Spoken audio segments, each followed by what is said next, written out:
Everyone, and welcome to Couch Safari, a virtual experience bringing you the sights and sounds of Sri Lankan wildlife. My name is Lalanga Dhanapala. My absolute pleasure to be here in studio with an expert of sorts, 30 years experience in the field. Knows absolutely everything. Vimukth, it's a pleasure to have you again with me here in studio. Everyone, good afternoon to all our viewers all around the world. Yes, indeed. Pleasure to be here. So this afternoon we're going to have our final session at Udawalawe National Park. Wanted to give you the opportunity to just see the sights and sounds once again and ask as many questions as you so please. So please text us and let us know what your mind's thinking about everything you're seeing. That we have all the time in the world. We're excited about it. So right now looking at the spectacular aerial view of the park. Incredible. We're very excited actually. Before we start talking about what we're seeing, Uber Eats has very kindly come on board to support us, and for everyone in Sri Lanka, while you're watching our magnificent wildlife, you can eat and explore with Uber Eats. All you have to do is use the promo code Udawalawe30 to get 30% off your next Uber Eats order before 6 p.m. today. Again, guys, it's before 6 p.m. today. Uber Eats order before 6 p.m. today. Simply enter the code in the Uber Eats app before placing your order to receive your discount. This code is valid only on one order above 800 rupees placed before 6 p.m. again, with a maximum discount of 300 rupees per order. So you can watch, eat, and explore tonight. Exciting stuff. Thank you, Uber Eats, for your support. So, audience, it's all about you this wonderful afternoon, depending on where you are in the world, mind you. It might be early morning. It's all about you, ready to answer your questions. So please, looking forward to getting those. So Vim, how would you like to begin talking about, if you had the opportunity to share anything about this park, what would you say is the absolute highlight of Udawalawe National Park?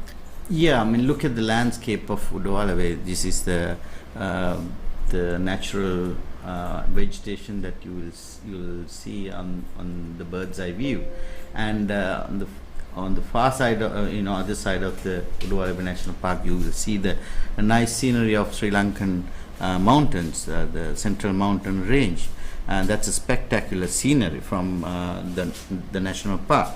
So it's a 300 hectare of natural vegetation, and also the Udawalawe Reservoir is also there. So the animals that are that call this area as a home, they have everything. The cover, the vegetation, the things that they want to eat, the water that they want to drink. So everything is there, and so that the visitors also can experience this spectacular view and all the excitement of wildlife in this piece of land. It really is quite serene. That is true, yeah. And we'll see what we get from the field cameras and see so that we can talk more about absolutely, yeah. Just enjoying the view right now, to get a positioning so we can put everything in context, so to speak. That's right, yeah. We've got a lot of viewers who actually spent time here, and they're watching and wishing that they were here again. So that says something about the park, doesn't it? That you can actually see some of the small tracks right by the road on the left side of the view. Yes. Those are the tracks that the animals have been used. You can see that small parts like veins, like lines. Right. So those are called animal tracks. So animals are constantly using these tracks because their sense and everything is there. And they've been paved by the animals That's themselves, right? And they're comfortable to use these small tracks. Okay, now what is this we're looking at? A beautiful bird. This is black-shouldered kite. Before the black-shouldered kite, below the black-shouldered kite, you have a yellow-fronted pied woodpecker is hammering to the dead wood.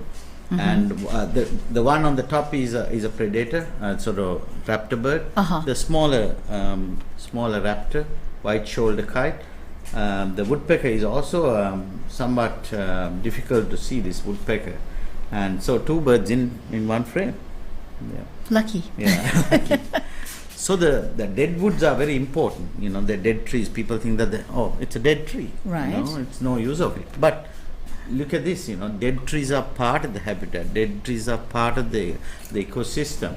And then a lot of birds, different animals, different tiny creatures are part of that dead wood. Right. There's another one. I can see Yeah, two there's more. another one. I just think that those are loaded. miners, one of the commonest birds in Sri Lanka.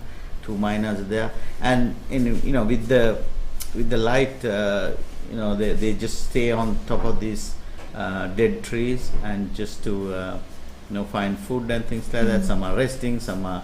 So now, just the black shoulder kite left. Miners left. Yeah. All of a sudden, nobody's there. What is this one? And that's a crested hawk eagle. It's one of the commonest raptors in Udawalawe, and because the Udawalawe habitat is very easy for them to find prey. It's not a high forest, Right. and open grasslands are there, Okay. and they can easily pick up things from the ground or from the bushes.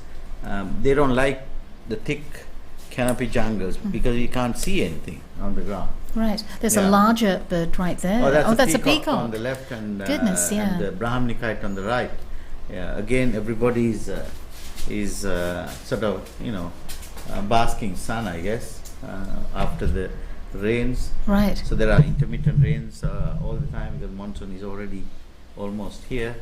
The wind has changed, so we can expect some continuous heavy rains in next 2 to 3 weeks, and then it will continue till mid January or late December. It is fascinating how the peacock makes it up that high, isn't it? Yeah, the peacocks, it's a ground bird. 90% of the time it'll be stay on the ground, but in the evening and at night they stay on trees. That's for the safety purposes. Right. The ground birds, of course, if you stay on the ground, the danger is higher, so that they fly to the branches, dead trees, and with the morning light, they just clean its feathers and come down to the ground and spend the rest of the day on the ground. That's their usual habit. Now, I'm sure if you've been watching the series, you know about our competition that is open until the 13th of November. Very easy to enter. All you have to do is share a pic of yourself here in Sri Lanka amongst the wildlife, post it up on Facebook and Instagram. Very easy. And what we'd like you to do, something a little different, is share a story about that pic. Make it as creative as you can, and then hashtag that particular post My Sri Lankan Story, hashtag Couch Safari. You have to have those two hashtags written in order to qualify. Then take a screenshot of the pic and email it to wildlifestreaming@srilanka.travel. Subject to the email My Sri Lankan Holiday, jot down your name, your address, your phone number, any details, your ID, all the details we'll need to contact you, and you will be in to win a free holiday in Sri Lanka with accommodation. There are a couple of prizes with accommodation, so definitely worth your while. So get those pictures posted up for us and be in to win.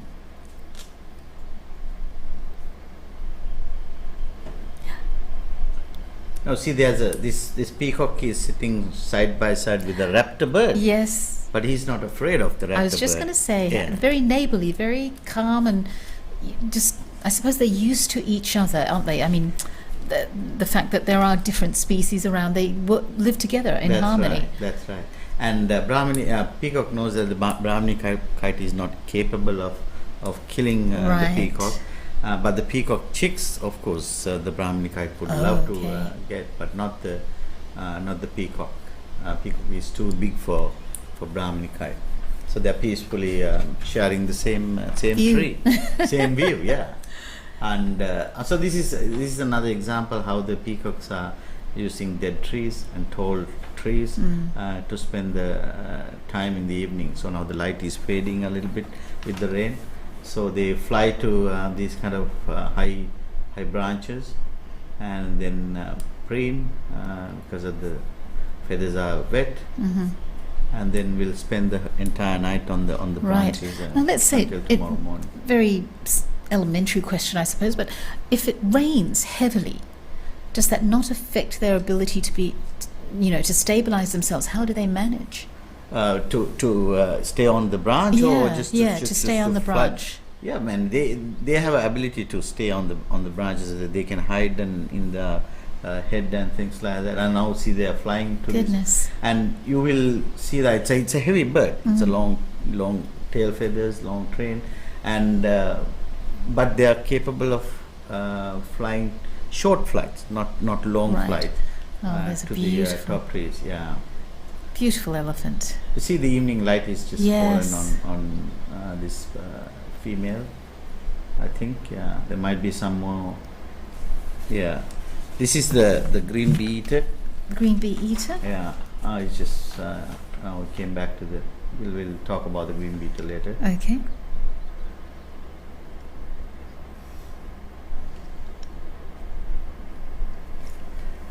So in the morning also, we were talking about how these elephants are looking for grass Yes, we did. than the broadleaf trees.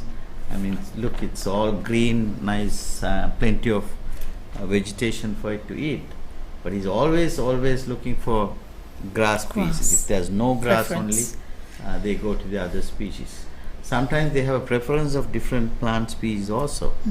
So, if you want to manage the elephant, to keep the elephants in this Udawalawe National Park, you have to pay attention to these details Sure. of their preferences, food preferences.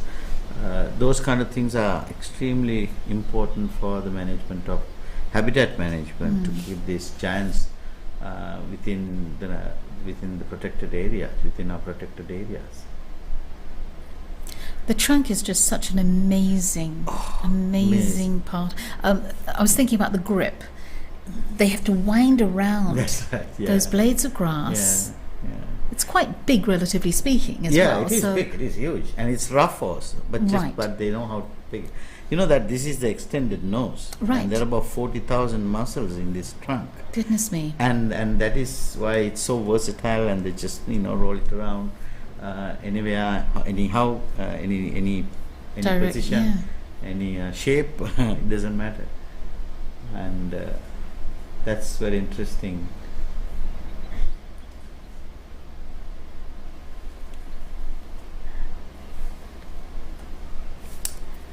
So we've got viewers from all around the world.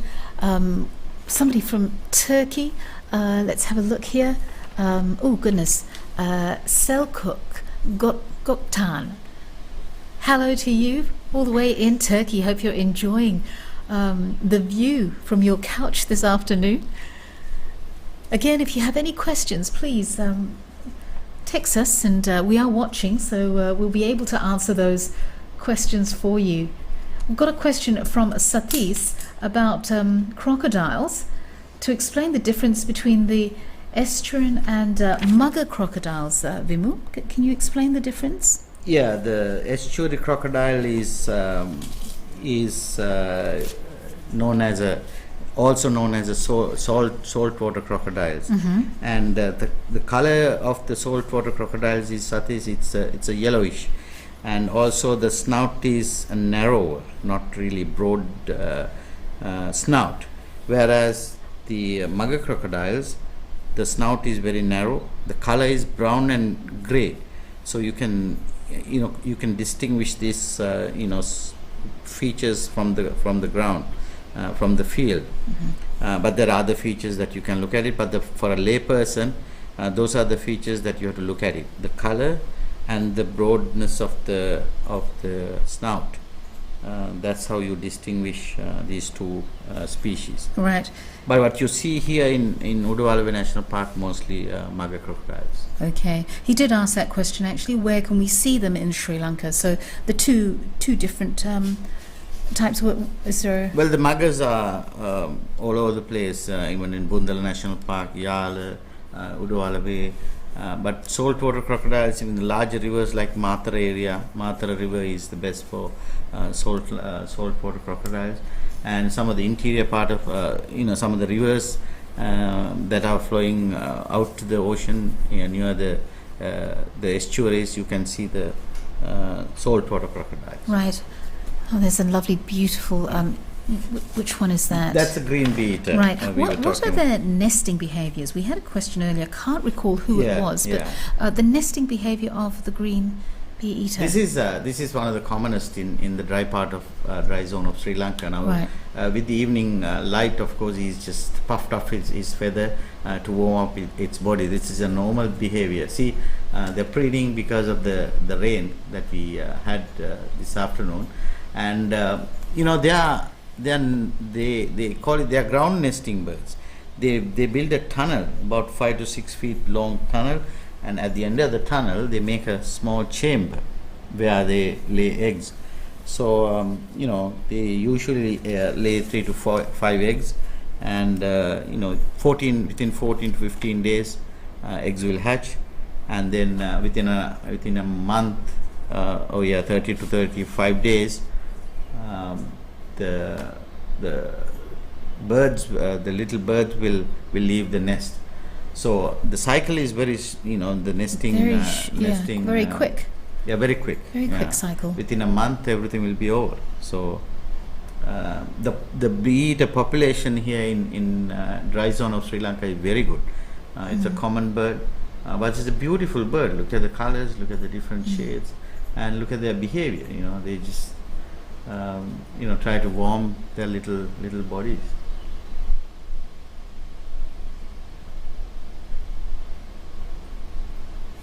And they're very active birds. When they're feeding, of course, you can see how they're scanning all around and try to find anything that fly around. Okay. So that bees, wasps, butterflies.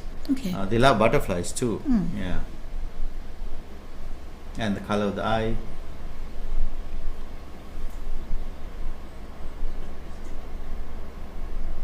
Now they have that extended part to their tail. Is that for a reason, or is that No, just it's just a feature of the? Yeah, it's a feature of the tail. Yeah. But some birds have a habit of communal sort of a cleaning, like the babblers. Okay. But bee-eaters doesn't have that behavior. Stretching its feathers, wings. That's part of sort of a cleaning routine. You clean it up and then stretch your wings and everything. Legs are stretched, so they are ready for another session of feeding, I guess. They also has a habit of congregating on one tree every evening. They have a favorite roosting sites, they call it. I see. And 300 to 400 birds, 200 to 300 birds sometimes, just flock into one tree, maybe safety purpose at night. Right. And then, Interesting. And then at night they spend on that tree, and early morning with the first rays of the sun they just disperse into so many different directions, and they come back to the same tree. So it's interesting behavior at night. So they're very busy. Yes, cleaning. Taking care of their body. Feathers. Maintaining a feather is a big part of any bird's life, because that's how it's maintaining its speed, endurance, body temperature. Right. Okay. Everything is depending on the feathers. That makes sense. Insulation and cleaning of ticks and things like that. That's part of this cleaning. Yeah.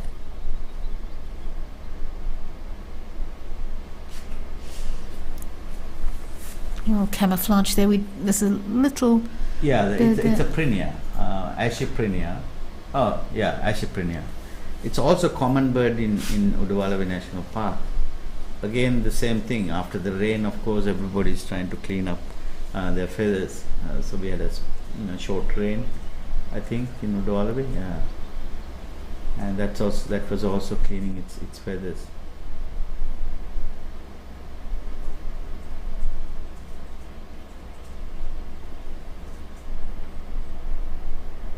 Yeah, that's also Ashiprinia.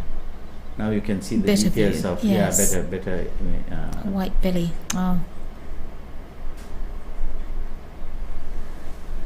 Elephant is getting closer to the jeep and to check what's happening, and it's very quiet now, and just doing nothing and just watching and see why these guys are here. Look at the texture of its skin. yes. Maybe. And the pigmentation on the ears, the trunk. Yeah. It's characteristic to our elephants, isn't it? That's right, yeah. Yes. We don't know why they are getting this pigmentation.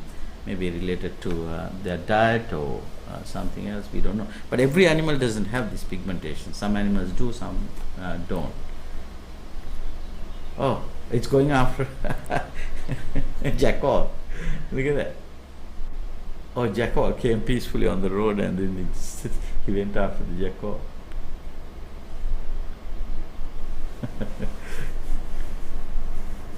It's coming back again.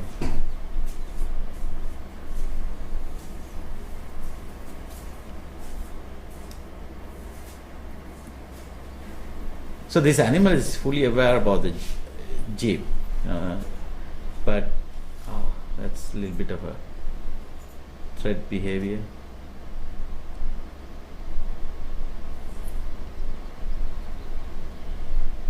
Oh, that's a beautiful little herd of elephants. Look at these two baby elephants are also in the herd, and then they just. I think this matriarch may have given a signal. That is why they all came together as one herd. Look at how protective the baby elephant is. And touching each other, that's a part of the communication of the herd. And oftentimes they're using the road to go from one place to the other because it's easier, and that is why you see a lot of elephant dung on the road all the time.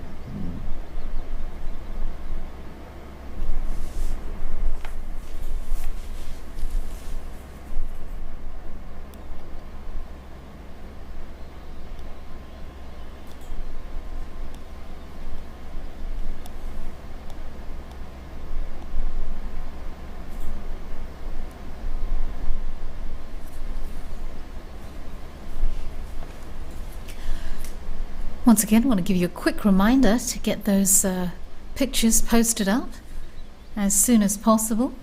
The competition does close for entry on the 13th of November.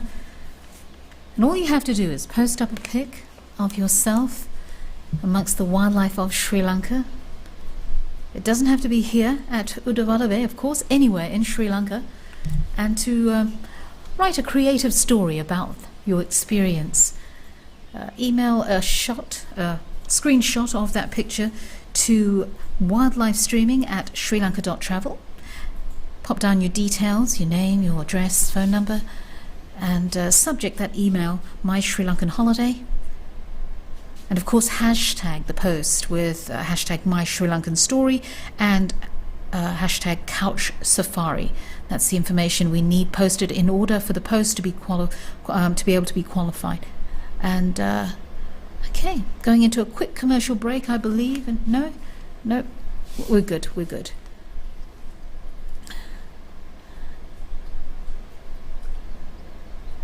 So this the herd is staying a little further away from the jeep, but the matriarch is getting closer and keeping sort of a buffer between the jeep and the herd. That's for the safety purpose, I guess. So she's constantly safeguarding the herd. That's one of her primary duties. But the herd is also, they're not eating or anything. They're just waiting to see whether the jeep will go away or not, and then very alert.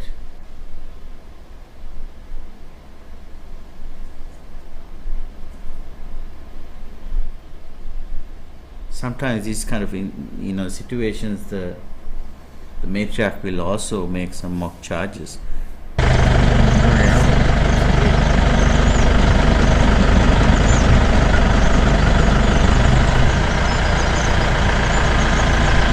Está bien, está bien.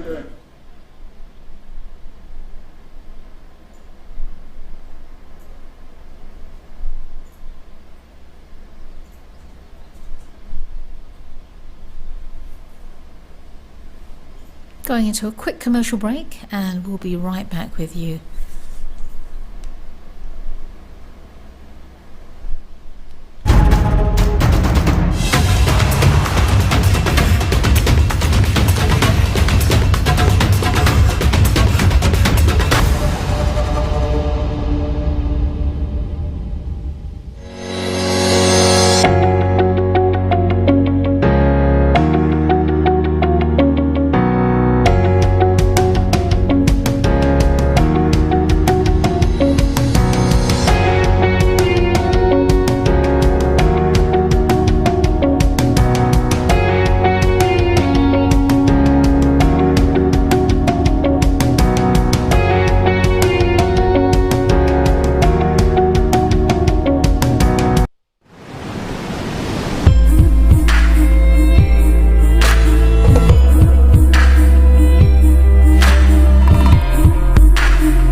Inspired moments with Cinnamon Hotels and Resorts.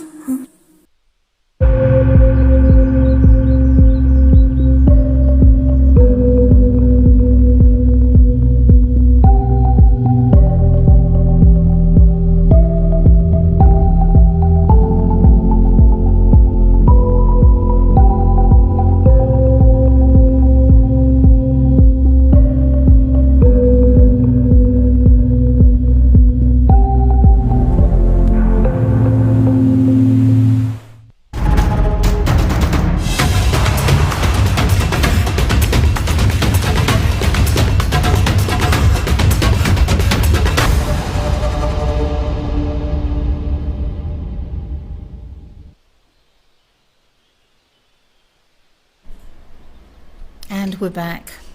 Welcome back. This is Couch Safari, giving you the opportunity to experience beautiful wildlife of Sri Lanka.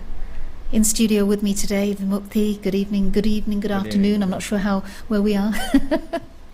But back with the elephants now. Looks like this elephant is actually not wanting the jeep to leave. Yeah, now we took the jeep away from the herd, so she become very comfortable, because otherwise sometimes they'll stop their natural behavior because of the jeep until we go to a sort of safe distance. Now I think she's okay. We are using the telephoto lenses and to get some close-up footage. Right. Keshani wants to know, does the elephant tail movement mean anything? Well, they're constantly they have to move the tail to get rid of flies and things like that, and obviously that's part of that. So you can see how they're using it to chase away all the flies. Venetia wants to know, good afternoon to you, Venetia. She's asking, how long does the trunk grow? Like, how long can it extend out? How long does it grow, and how long can it stretch out? Yeah, I mean, it's about 5 to 6 feet, you can see. It's almost slightly less than the height of the elephant. So when they get, if they want to break branches, sometimes they stand up with the hind legs also to reach some special trees or something. It's about 5 to 6 feet, your average size of the. So it doesn't actually stretch out. That is the extent of its. They will stretch out if they want, right, horizontally. Yeah. But it's freely moving. It's just amazing, how they move their trunk and use it as a tool. It's the biggest tool that they have.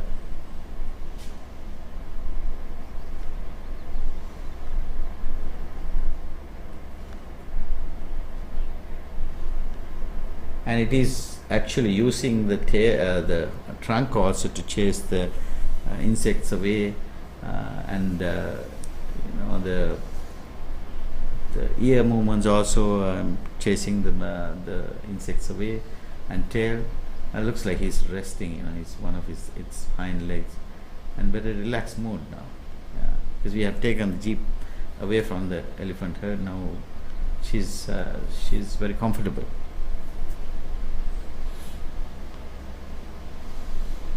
Niroshan wants to know, have there been any leopard sightings at Udawalawe? Yes, Niroshan, there had been a few leopard sightings. Some of the people were able to get some pictures also, some images also. But it's very rare in Udawalawe. It's not that easy to see leopards in Udawalawe. I don't think we've actually captured any during this this time at Udawalawe this time round, we right? spend only 2 days in Udawalawe, Right. and that time is not enough. And we sometimes you'll be lucky, but we were not lucky this time. We might see some later on today, however, because we're going to spend some good time there. So maybe see, the yeah. footage that the guys out in the field capture. If you are lucky, the viewers will be lucky too. Yeah, now to the see request has been put out there, so who knows? Leopard will come and post. You to our know, camera. it might happen. You never know. Yeah, you never know. They're probably So that's the feeling- beauty of wilderness. It's all everything is unexpected. There are rare sightings, there are rare animals. You never know when do they show up, when do they come, and that is why the wildlife lovers addicted to the wilderness. That's why they make repeat visitation to national parks and natural habitats, because everything is unexpected. Yeah. forever changing. Yeah. The behaviors that you experience. I mean, I think that's what makes safaris so wonderfully Absolutely. Yeah. exciting. Yeah. Yeah.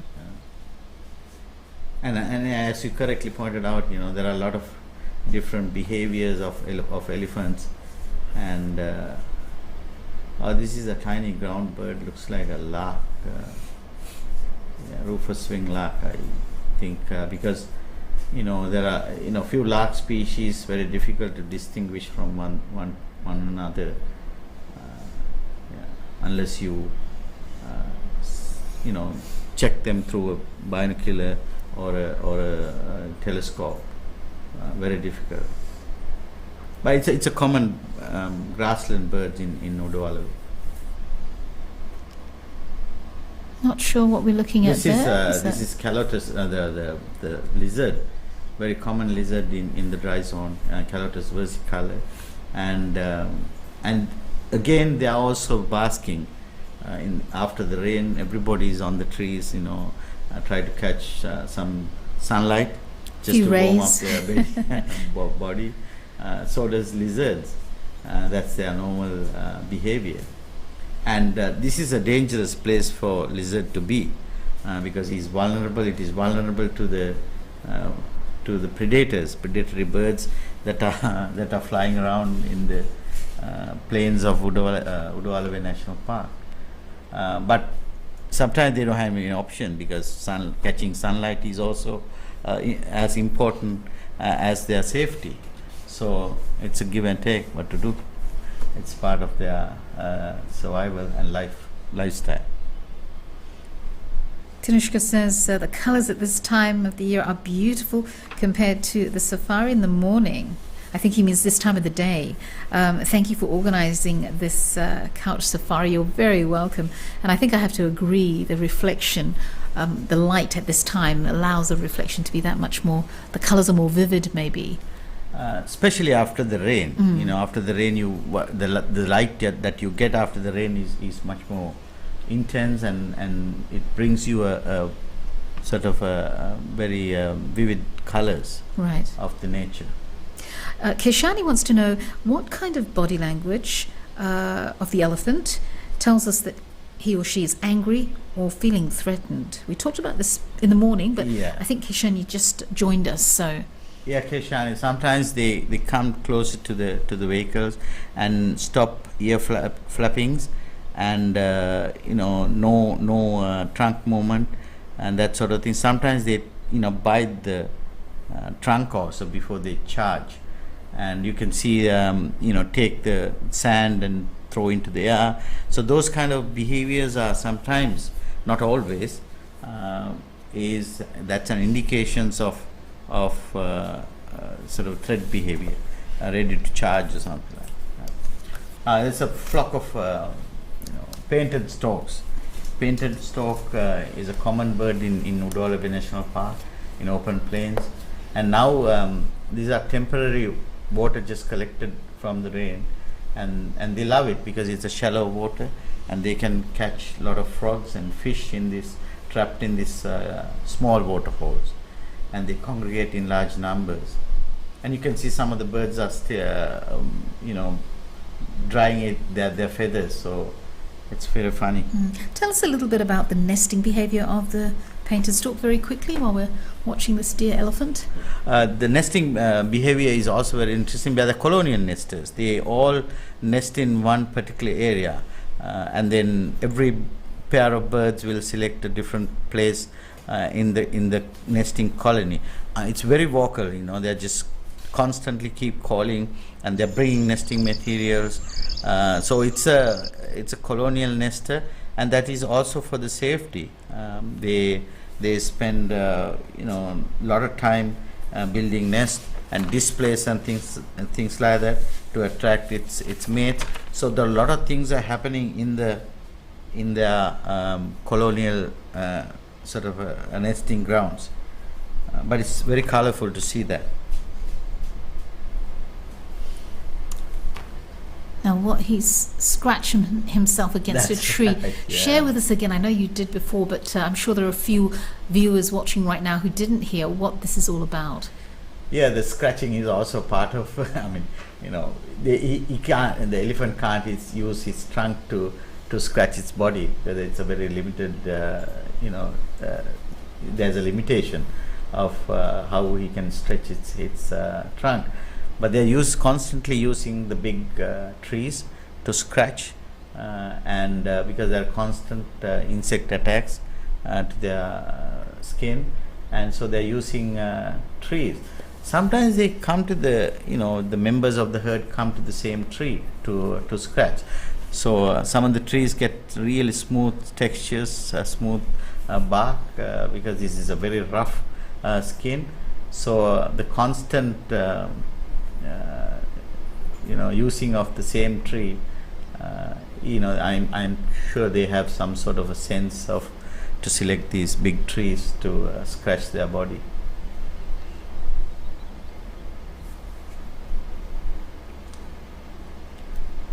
I was just thinking about Niroshan, who asked if we had any leopard sightings. Vimal, tomorrow at Yala, the streaming will be coming to us from Yala Park, National Park. More potential, would you say? I would say yes, Right. because Yala is elephant land. Sorry, leopard land, and you will see Can look more forward leopard to some sightings. more leopard sightings in Yala. Udawalawe is a tough place for leopards, and they're shy also. Right. Udawalawe leopards. When you say tough, referring to what aspect? The vegetation is not that open, and then the leopards can easily hide. And number two is that the leopards are not very. They are very shy to the vehicles in Udawalawe National Park, whereas the Yala is leopards are somewhat habituated, so they are not. Most of the leopards in Yala, they are not afraid of vehicles. I'm sure we can see more images of leopards, footage of leopards from Yala tomorrow. Yeah, again the same lizard, which is changing its position according to the rays of the sun, and then try to maximize the body temperature, and that's how it is. Lizards are the warming up its body an essential part of their life. Cold-blooded animals.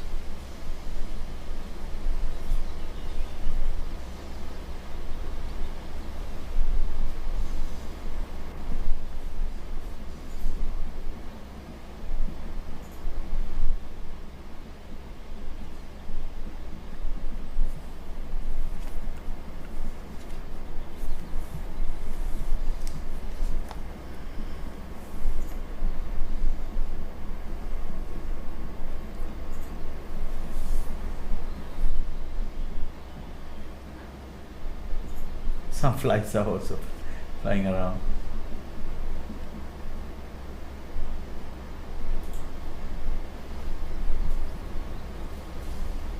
Just a quick reminder, Uber Eats is very kindly sponsoring us to make couch safari possible. Please do take advantage of the offer. While you watch our magnificent wildlife, you can eat and explore with Uber Eats. Use the promo code Udawalawe30 to get 30% off your next Uber Eats order before 6 p.m. today. Simply enter the code in the Uber Eats app before placing your order to receive your discount. This code is valid only on one order above 800 rupees. Place it today and you will get a maximum discount of 300 rupees per order. So do take advantage of that order as we approached dinner time here in Sri Lanka. Of course, unfortunately, it's only for our viewers here in Sri Lanka.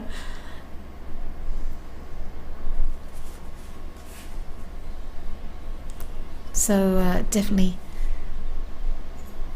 Oh, now what kind of bird is that? This is definitely a raptor bird, and looks like I don't know whether it's the juvenile of fish eagle. Sure. Yeah, because it's shade, I can't distinguish. I'm not sure. Exactly which one it is. Yeah.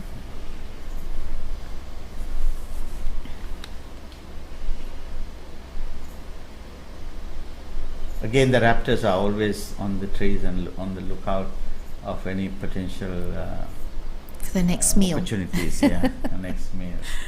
Yeah. Yes. One of our crew members is saying that he needs Uber Eats. So, the eagle needs Uber Eats.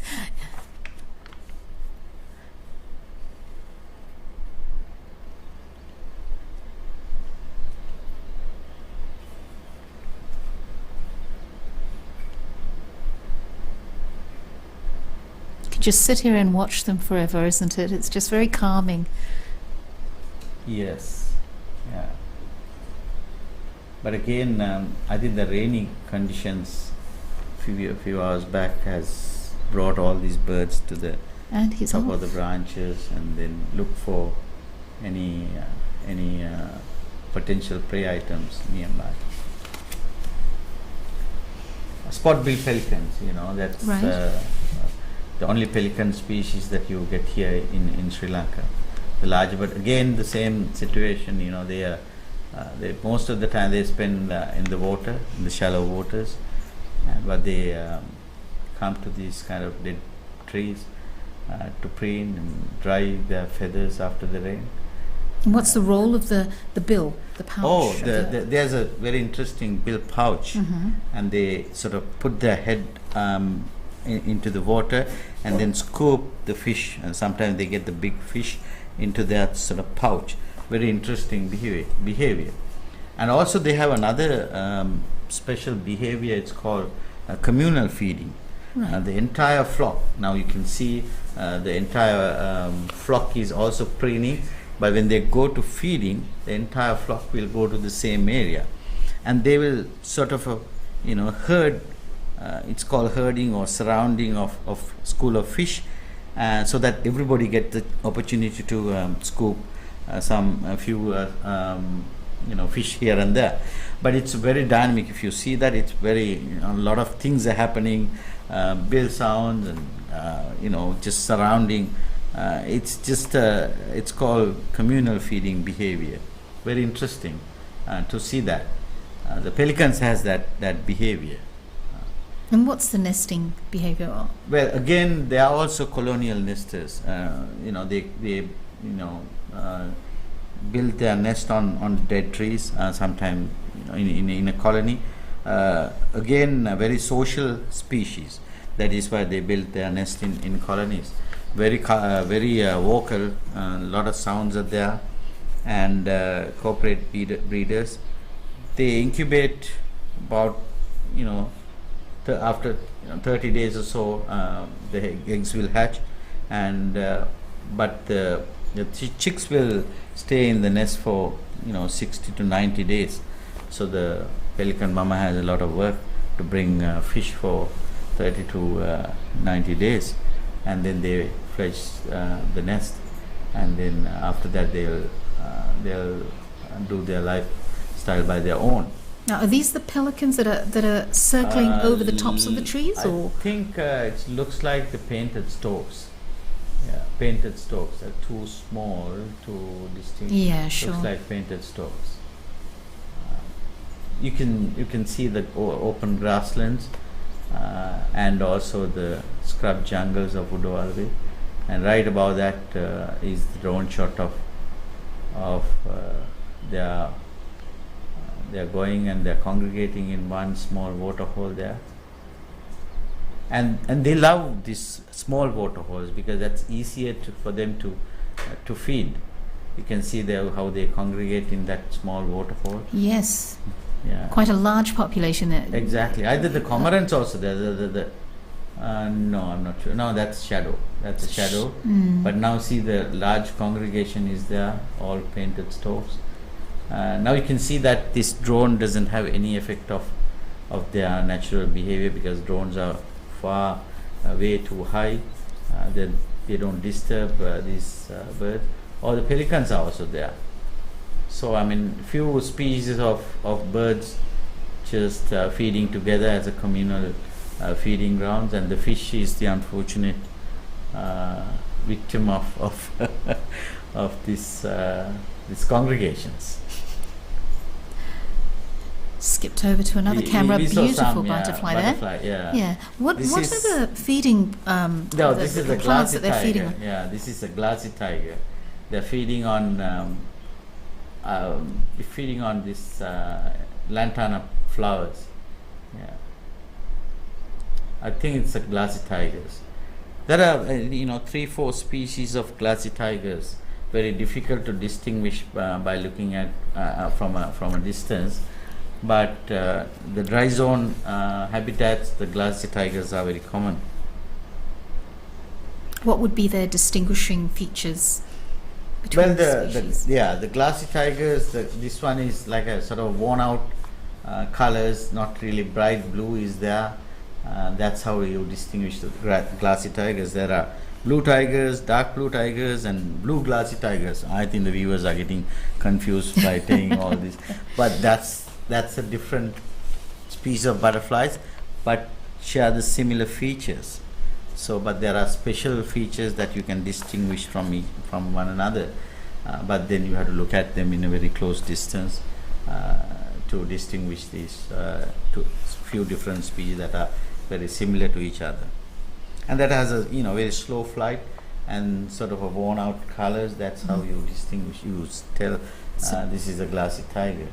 Do the butterflies cross the oceans during the migration? Oh, very They do? interesting question. Yeah, and in Sri Lanka we have seen butterflies are crossing. I mean, we have spotted butterflies way far out in the Indian Ocean, especially in the northern part of Sri Lanka and the northeastern part of Sri Lanka. The most common butterfly that we have seen out in the open ocean with the wind currents and everything is the crimson rose, which we have seen in the morning in this episode. I hope that we'll see it again this afternoon. If I see this butterfly, any footage of that crimson rose, I'll remind for our viewers. But it's amazing that how they fly out in the open ocean with the winds and all the wind resistance, but they are out there. I'm not sure whether they are migrating to another country or so, but we have seen quite a far in the ocean these butterflies. They probably use the wind Yes, of movement course, to yeah, wind get on, direction. Yeah. Then tailwind is helping them to Exactly, yeah. go across the oceans easily. And the pelicans are soaring above, and they are scanning the ground to see what is the best place to land for the next fishing episode. Fishing, what do you call the fishing fishing activity. Expedition. Expedition. Yeah.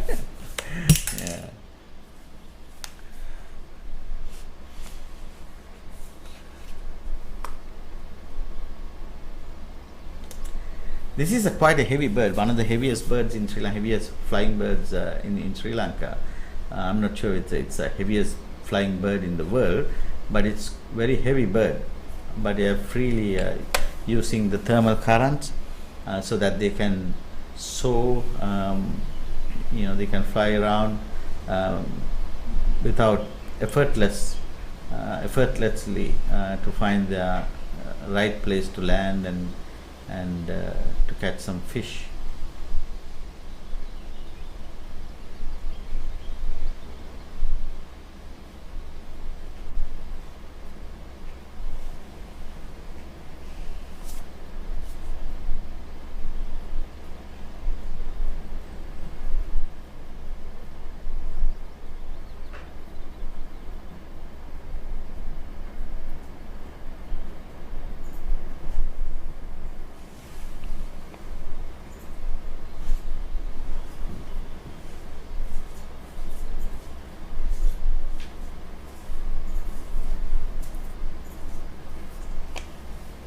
Painted storks again, you can see they are also resting and preening their feathers after the rain, and take it easy, walking around on the grassland. In the grassland also they catch a lot of small frogs and insects and things like that, so they are very opportunistic.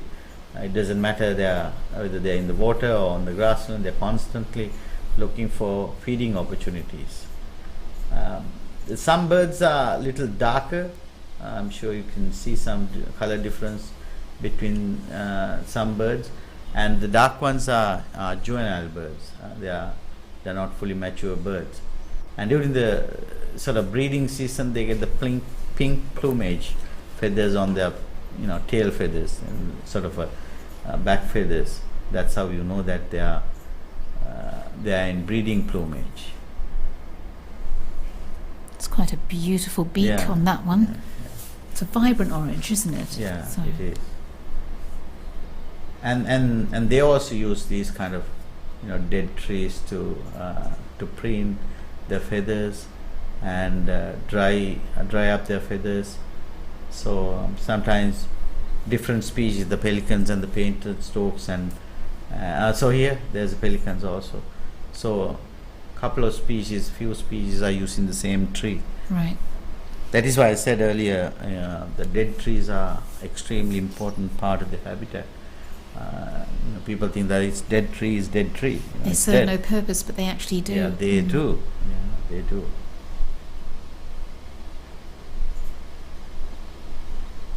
Some pelicans are resting, some pelicans are, preening, so they are taking it easy, I guess. See, that's the pouch that I was talking about. The viewers can clearly see the big pouch. It's a big pouch, and then once the fish get into the pouch, there's no way to escape from that pouch. Look at that. And then see that stretching and stretching of wings, neck, legs are part of their natural behavior. It's like we are going to the gym.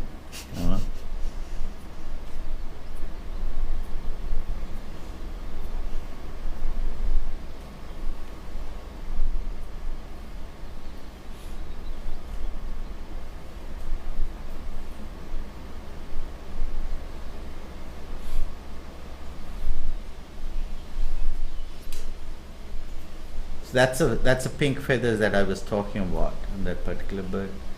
Oh, it's gone to the other frame. But it's a beautiful scenery, with the birds and dead tree and blue sky.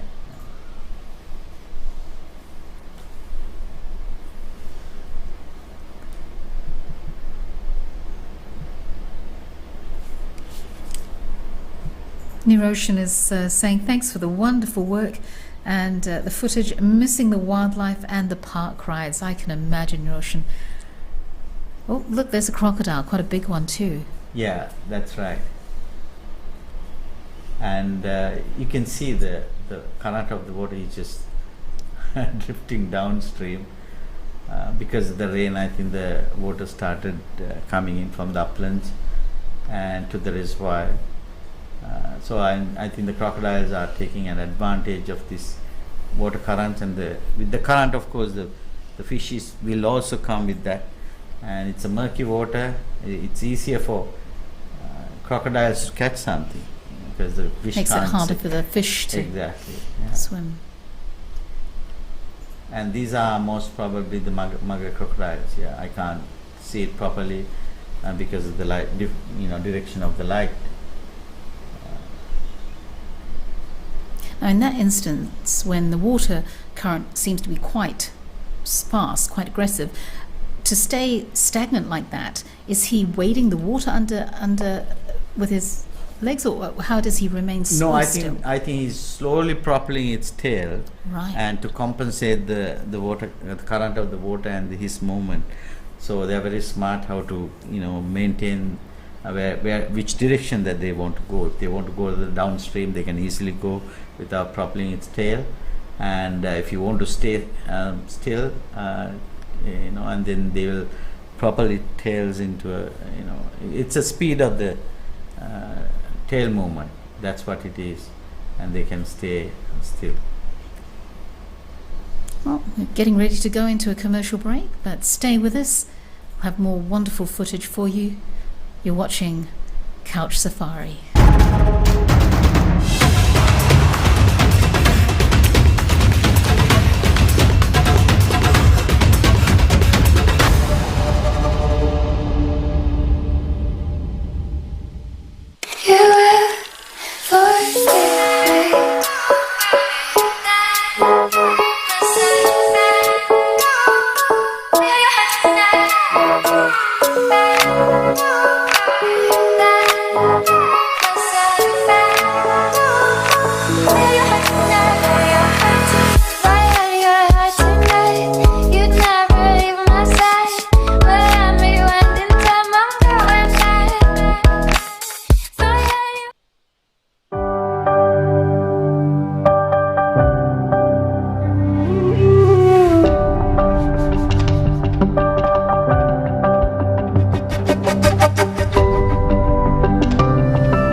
And welcome back to Couch Safari. spending our last afternoon at Udawalawe National Park. My name is Lanka, and thoroughly enjoying this opportunity to experience the wildlife of Sri Lanka from the comfort of this remote studio. And we start off, they've managed to find another crocodile just basking in the sun, as you say, Vimu. That's right, yeah. It's a mugger crocodile, yeah. And he must have spent a lot of time in the water. Now he just came out in the open to bask sun, to regulate its body temperature, and then digest its food, whatever the things that he has taken, and some of the egrets. Looks like a great egret, and then they all are trying to get something from this waterway which was initiated with the onset of rain last evening, and now the water is coming, and a lot of food items are also coming with the water, so they are trying to maximize the opportunity. Birds, crocodiles, and many other things.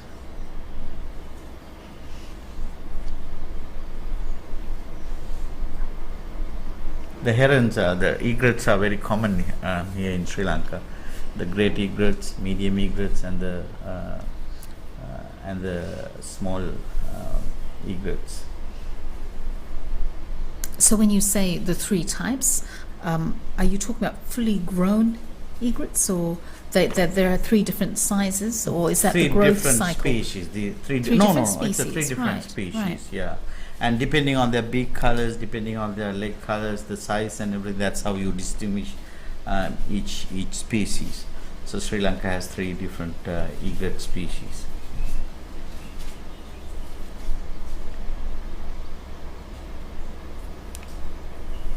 And that's another one. That's actually a grey heron, just landed on the dead tree. Again, they are also feeding on this waterway, and then once in a while they go to the branches and just to take a break, and then come back. There's a lot of competition between egrets and all the wading birds, because they are sharing the same habitat with many other species. So constant competition is part of their life. And crocodiles is also there, and he just slowly opened its mouth. Mm-hmm. Yeah. So Keshani wants to know: are pelicans prey to crocodiles? Is that a norm, or? They do once in a while, but not that easy. Crocodiles are capable of catching birds, wading birds, and so they can stealthily come under the water. But since the pelicans are colonial feeders, most of the flocks are around, and if one bird gives an alarm call, of course everybody will go. But once in a while, they are capable of catching pelicans. Nels wants to know. Nels says, "Beautiful. When will Sri Lanka be open for tourists?" Is the question. I don't think That's actually. I have not $1 million heard. question. Yeah, I have not heard. Nobody actually has a specific date. Not yet. Unfortunately, Not yet. Yeah. Hopefully soon. we hope. And some of the national parks also, most of the national parks that we are bringing this footage are free from locals also nowadays, because government of Sri Lanka has given some instructions for communities to stay indoors as much as possible. Because of that, these national parks are also free of visitors these Yes. days. Which is easier for us to bring these footages for you. It worked to our advantage for sure. It did, and yeah. quite possibly we're seeing them in more of a natural state than if the park was open to tourists, wouldn't That's you right. say? Yeah. And the animals might be wondering, what happened to these jeeps? What happened to these visitors? All of a sudden, everything stopped and quiet. And so this is the flock of pelicans are soaring. Again, they will land when there's a opportunity or a good water body, so that they can scoop some more fish.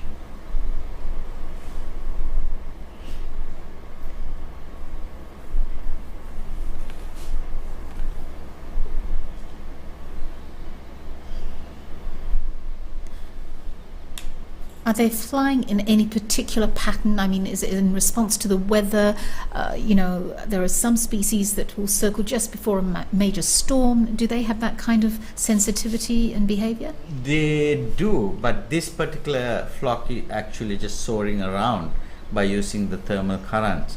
When the sunshine is there, the current is just rising, and by using the thermal current, they're just soaring around, not to one particular direction, because they want to stay in this area, because they know that this is a good feeding ground. Because of that, they don't want to go anywhere else. So if they find a good feeding ground where you have loads of fish, they'll stay around that area. And then once everything is finished, of course, they'll move to another area. That's how their life is revolving around. Just looking through these questions now, we saw some lizards earlier on. Just while we're looking at these beautiful creatures soaring, Kishani wants to know: do lizards have any habits, like existing in colonies or groups, or are they just on their own most of the time? In Sri Lankan species, they are their own.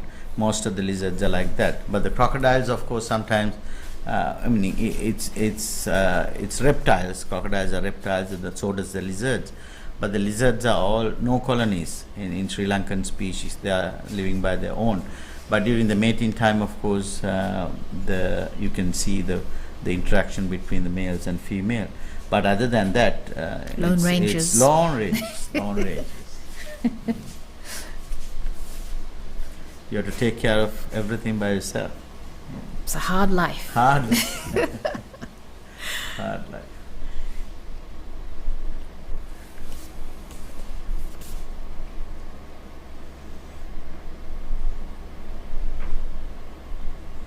And some painted storks also soaring with pelicans. Yeah.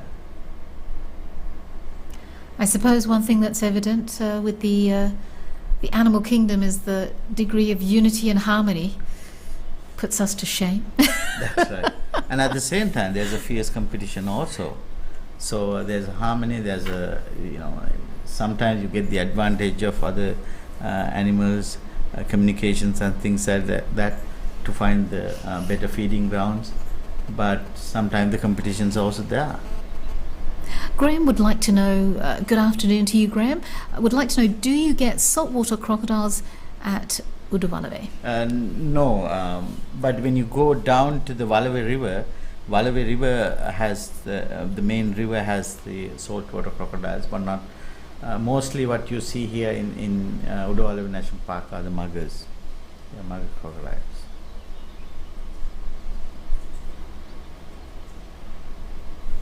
So there are a lot of other, crocodiles that were around in this area has come to this particular stream because they know that very soon this water level will go up, and then the more feeding opportunities will be there. So that it's like a magnet, all the crocodiles that are around in this area are just attracted to this particular stream, and they have a fantastic, very keen sense to do the navigation and find the directions and find the opportunities. So that's why you see few crocodiles are just basking on this bank of the small stream. Are they selective with regards to the kind of fish that they like? Do they No, just whatever? Yeah, they get yeah. So anything eatable is okay. Not like us, Well, it's a survival. It's a survival. You can't be selective. Sometimes, if there's excessive food, of course, some animals will be selective. But when the food is scarce, of course, you have no choice. You have to get anything, whatever you get. You have to eat whatever you get. And you can now, these are close shots of the crocodile. You can see the texture of the skin, how rough it is, and it's actually a living dinosaur. as I said Yeah, we earlier. talked about that. Yeah. So that's pond heron, which is one of the commonest birds in Sri Lanka. Oh, there's another guy. It's a free ride.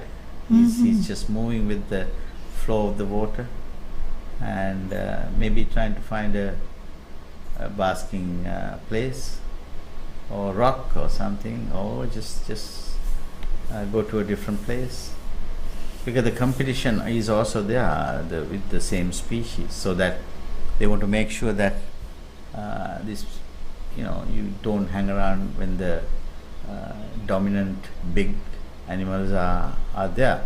So the smaller ones, of course, they stay away from these big guys and try to find their niche area, so that peacefully they can get something and survive.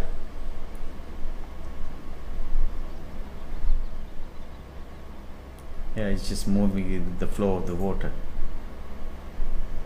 You don't need a lot of energy to go downstream. I was just going to ask, in this instance, would the tail be moving, as you shared before?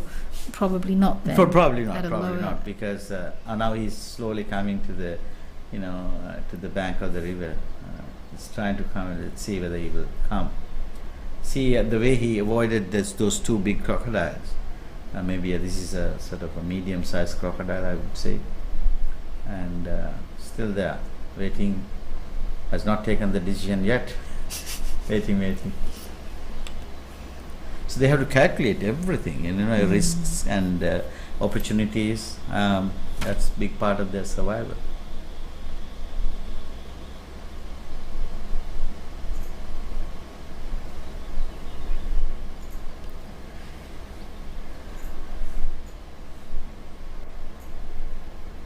Still not decided to come to the bank of the river. Anthony wants to know, are crocodiles territorial?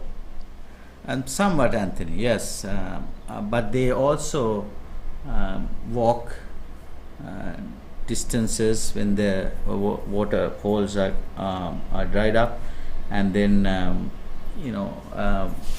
but they're trying to stay in the same area as much as possible, because going to a different area, unknown territory, there's always risk involved.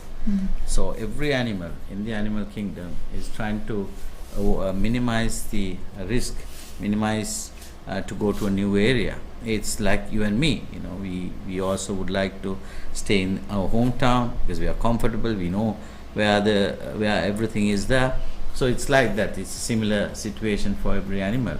If you wander out from your territory, you are not very comfortable, but they will do it when everything is getting really tough. If all the water holes are dried up, and then if they don't have any other option, of course they will go and find some new opportunities, new areas, new habitats, new niche. And Kelly wants to know very quickly again about the crocodiles. Do the surrounding villages ever have problems with crocodiles? Not in Sri Lanka. There are a few areas that we had some crocodile human conflict. The Nilwala River in Mathura area is one of those classic examples where the human crocodiles, that's the saltwater crocodiles, not the muggers.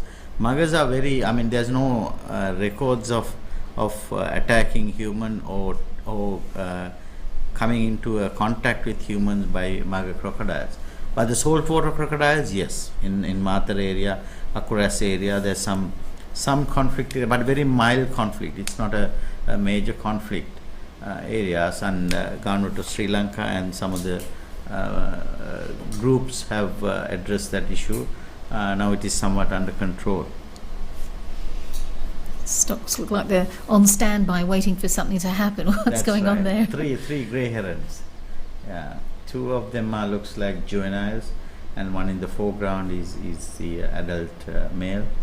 And as I said earlier, these new streams formed by the onset of rain will bring a lot of opportunities for wading birds.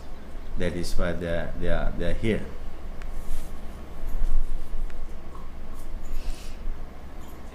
So once again, just a quick reminder for your opportunity to venture out into these beautiful national parks. You have the opportunity to enter the My Sri Lankan Story competition.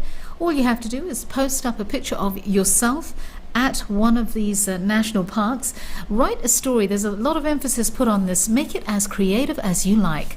You can share your experience and just make it as vivid and interesting as possible. Then hashtag that particular post, hashtag My Sri Lankan Story, and hashtag Couch Safari. That qualifies you then to enter. You want to take a screenshot of the post, email it to wildlifestreaming@srilanka.travel, and in that email, please note down your name, your contact details, your ID number, so we can contact you should you be one of the lucky winners. The subject for that email needs to be My Sri Lankan Holiday. So you have until the 13th of November to enter. Definitely worth your while. Be in to win. Now, that's another stork. Yeah. It's a woolly neck stork. Again, a common stork in Udawalawe National Park and in the dry part of Sri Lanka. And as I pointed out earlier, during the breeding season, you see the purplish color on its nest neck area, sort of a breast area. They can puff off these feathers and then do a very elaborate dance to attract females. So the males do that all the time. And this guy is also getting some colors. Now you can see that yes. Even the light falling on its body, you can see the colors. Otherwise it's very difficult to see those colors. But if you see the mating dance, it's absolutely fantastic. Very elaborate dance that they do. They are also common birds in dry part of Sri Lanka, not in the wet zone. Wet zone, very rarely you will encounter this particular bird, but in the dry part of Sri Lanka, they are very common. Very common.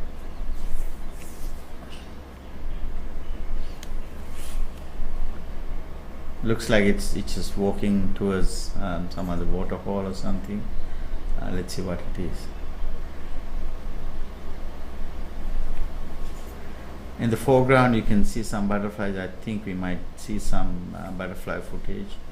We'll talk about that once we get that footage into the screen.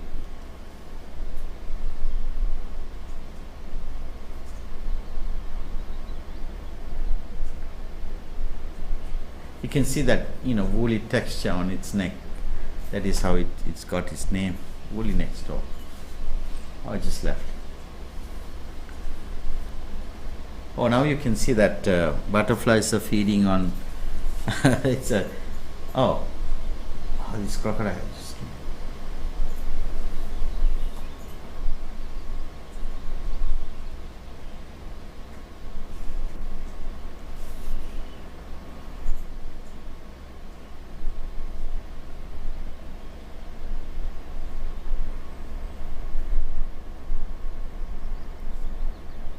It just wanted to come out totally, but then maybe stopped halfway through. And part of the body is in the cool water, part of the body is basking sun. Very unusual posture.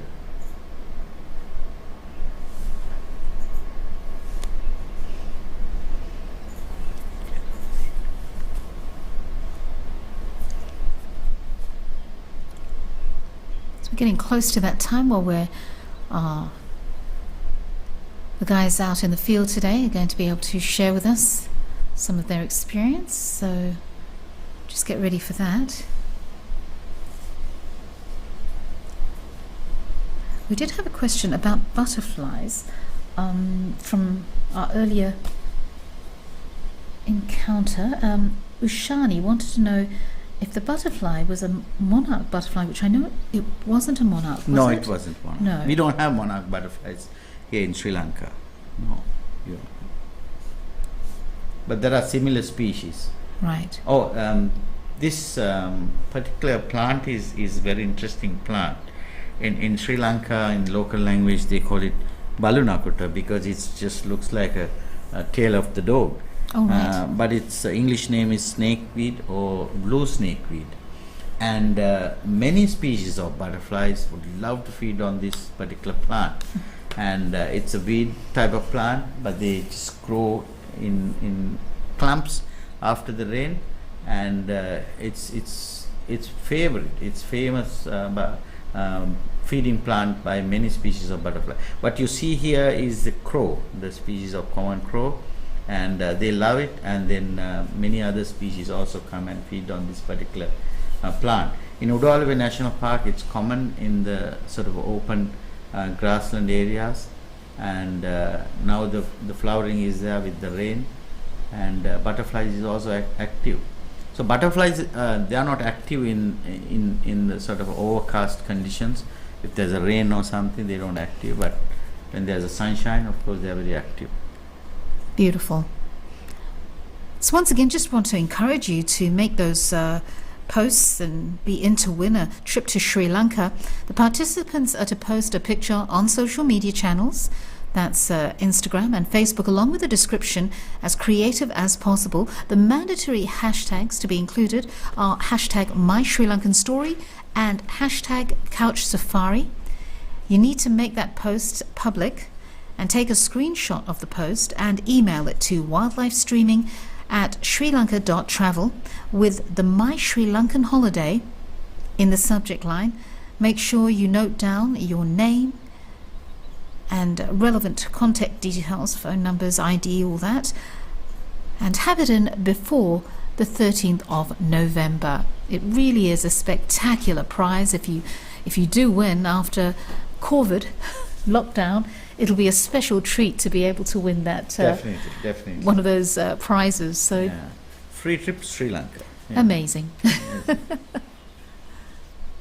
Oh, there's another species. The glassy tiger is also feeding on the snake weed plant. So as I said earlier, there are a lot of different species love to feed on this the snakeweed flowers. A lot of I think nectar.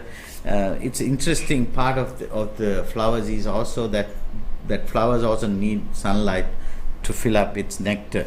So that is why the butterflies are attracted to the flowers when the sun is shining, so that the nectar, it fills up with the nectar. Nectar is their energy. That's gasoline, their butterfly engine. And very quickly, before we hand it over to Chithral, we've got Renee Brennan asking, what is this river where the crocodiles were earlier? I just saw this question. Yeah, it's not a river. It's a sort of a, what do you call the temporary waterways that was created by the rain. So there's no particular name for this particular river. There's no name, but these are small waterways that brings the water into the main reservoir, and that was created by the rain.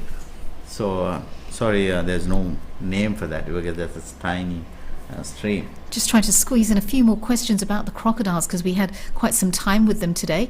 Priya wants to know, why are the crocodiles not normal brown and instead a pale grey? Yeah, that's this particular species. Maga crocodile has the coloration is pale grey. That is one feature that you can distinguish from the saltwater crocodiles and the Maga crocodiles. Tinushka wants to know, what is the strongest sense? Is it hearing, sight, smell? I think the smell. For the crocodile, the smell is the biggest sense that they have. Sight is not very good, but sense is absolutely sharp.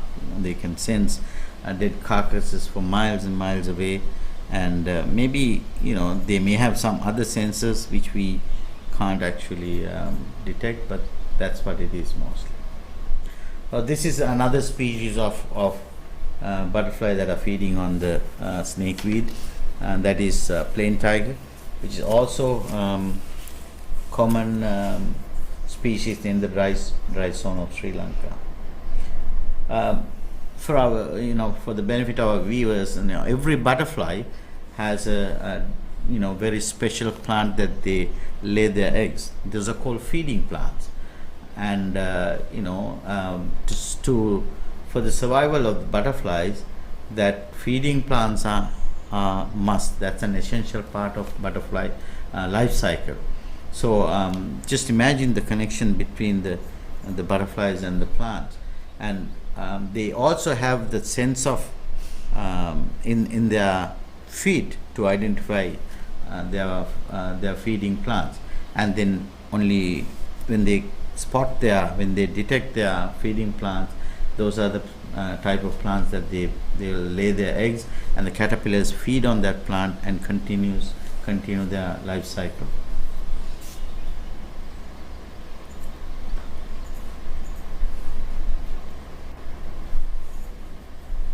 The camera's chasing the butterfly. Tough, very tough. Difficult than the birds, I would say. But when it started feeding, of course, you can detect them, you can catch them into the frame. That's a common crow, again feeding on the snakeweed. So for our viewers, if you plant these snakeweeds on your garden, and you will be able to attract few species of butterflies. Wonderful. Well, we're going into a quick commercial break, and we'll be joining Chithral and Shiral later on in the streaming, so do stay with us.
Welcome back to Couch Safari.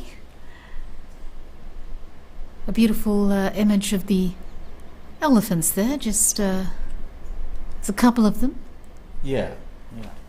As we mentioned earlier, Udawalawe is a land of elephants, but this is a couple. Looks like I don't know whether the other one is the male or not. The shadow is there, and I'll verify that. So they are also peacefully sitting on the road. We'll see what's next.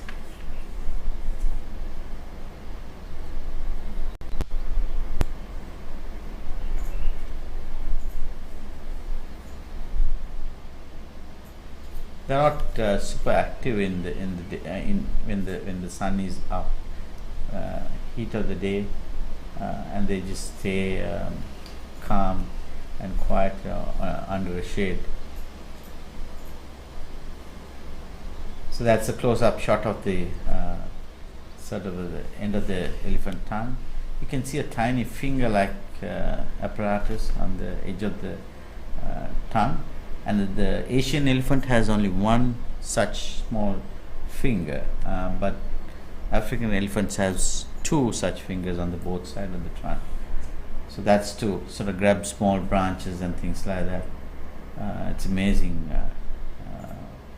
part of elephant's body, the trunk, as we talked about it earlier.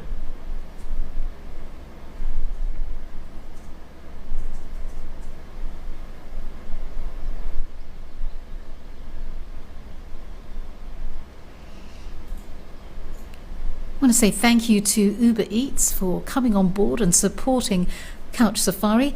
A quick reminder to all of our Sri Lankan viewers, while you watch our magnificent wildlife, you can eat and explore with Uber Eats. Use the promo code Udawalawe30 to get 30% off your next Uber Eats order before 6 p.m. today. Simply enter the code in the Uber Eats app before placing your order to receive your discount. This code is valid only on one order above 800 rupees placed before 6 p.m. So you want to hurry up and get on to it. Decide what you'd like to have for dinner.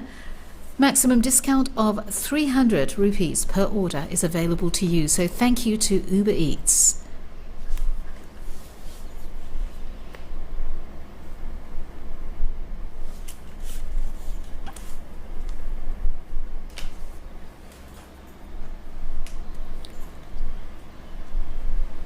So the roadblock is still there, and no plans to move. No plans to, they started moving slowly. These are two females. Two females.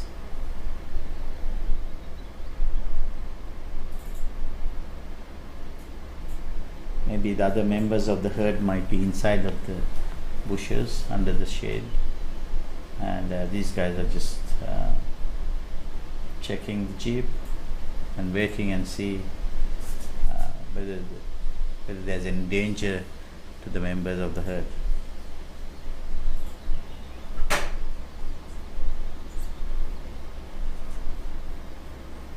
Slowly moving now, as if they have realized that there's no danger from our film crew, and they're slowly moving.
So while they're basking in the sun, I want to encourage you once again to take part in the competition that we have running right up until the 13th of November.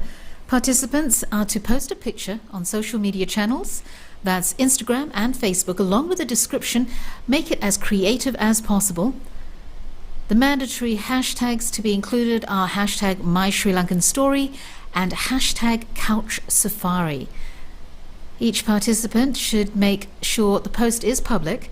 Take a screenshot of the post and email it to wildlifestreaming@srilanka.travel with the title, the subject line, My Sri Lankan Holiday.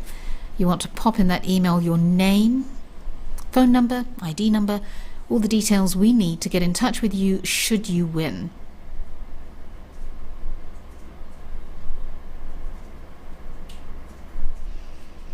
I suppose we can share. Let's go tell the viewers what they might win. That might encourage a few posts. Apparently, there are 2 return air tickets to Sri Lanka on economy class, inclusive of taxes, a hotel accommodation for 2 in a double or twin room, bed or breakfast basis, on a bed or breakfast basis, for a total of 7 nights in 1 or more Cinnamon hotels.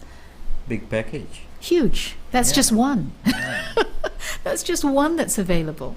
So please do participate the competition, because that'll be the biggest gift after the COVID that you will get. That particular package is titled Discover Wildlife with Chitral. There's another package called A Wildlife Adventure. 2 return air tickets to Sri Lanka on economy class. Hotel accommodation for 2. Bed and breakfast on the bed and breakfast basis for 7 nights at Heritance Kandalama. And that's kindly sponsored by Aiken Spence Hotels. Return airport transfers. These are super deals. Fantastic. I thought I'd mention it because I'm sure once the viewers realise what a bargain of a Yeah. prize it is, especially after being stuck indoors, I'm sure, for many, many months in some parts of the world, it would be a real treat. These 2 elephants have no plans to get out of the road, and it's the roadblock that doesn't allow us to go, and then we will also just continuously rolling there. I mean, not much of happening though, because they are also alert on the jeep, and then sensing what's happening, and then just stay there. Let's see.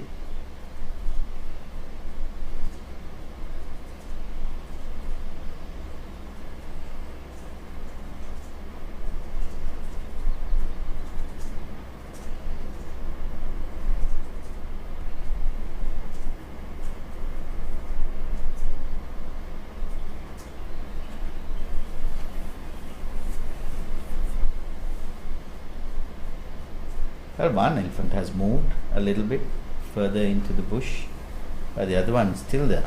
He's reluctant to go. She's waiting.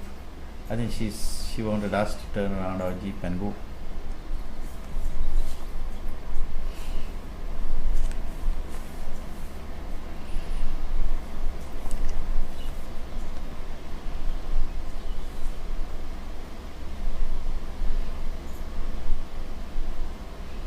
We've got Damjana from Croatia saying one of my favorite destinations. So hello there to you, Damjana. Thanks for joining us this afternoon. Now tell us a little bit about this bird. Now I remember seeing one yesterday. What's its name again? Oh, it's the Indian roller. One of the common birds in the dry plains of Sri Lanka.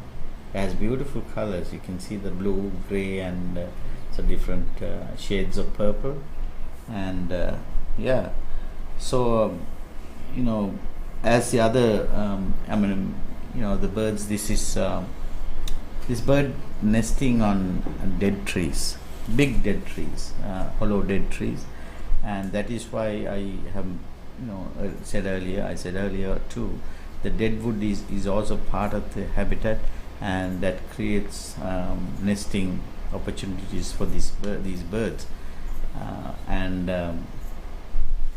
This is a common bird, but we do have a couple of occasions. The European roller visited Udawalawe National Park. European roller is coming from northern Indian peninsula, and also the European side. I think the Sri Lankan 2 birds that have been recorded in Udawalawe National Park may have been coming from the Eastern Asian side. That was a rare occasion for ornithologists in Sri Lanka, the bird lovers in Sri Lanka. But this year I don't think we have recorded that. So both records came from Udawalawe National Park. But this is Indian roller, which is the common one in dry part of Sri Lanka.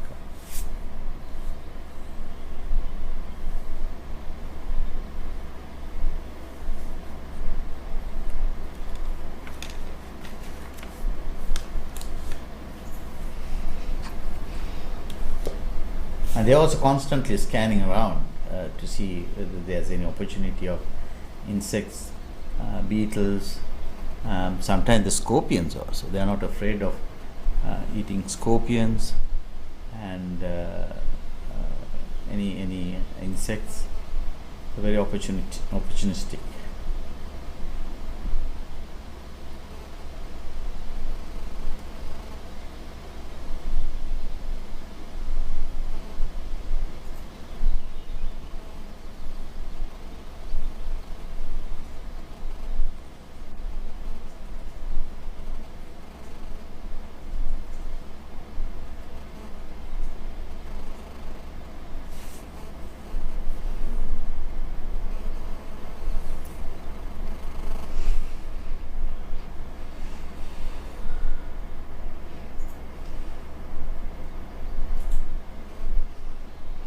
We've got Anula from Switzerland saying thank you so much.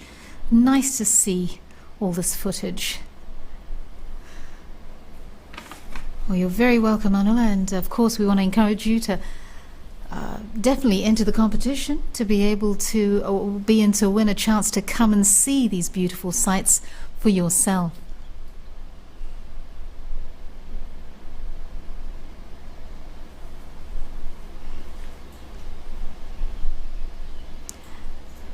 Now we have a monkey lover watching. Satis, he keeps asking the question. I do want to oblige. So very quickly, let's just answer this question. Even though we haven't seen many monkeys today, the purple-faced leaf monkey. How to identify the purple-faced leaf monkey and the grey langur?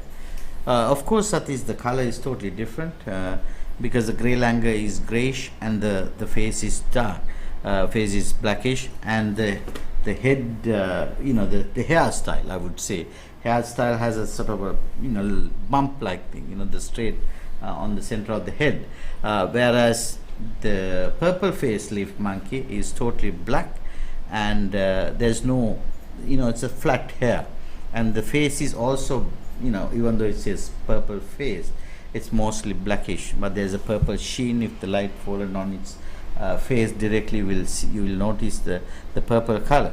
And the other thing is, in the dry part of Sri Lanka, the purple faced leaf monkey is rare. I think we have brought some footage of the dry zone purple faced monkey in our Kaudulla episode, Kaudulla streaming. But in Udawalawe, you don't see the purple faced leaf monkey. Mostly the grey langur that you will see in Udawalawe National Park. There you go, Satis. I hope that answered your question.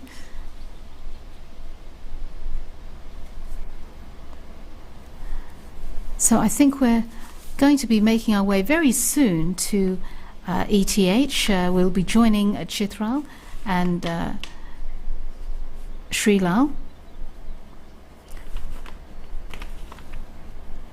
So okay, what is, I keep hearing everyone say ETH. Explain to us, what is ETH?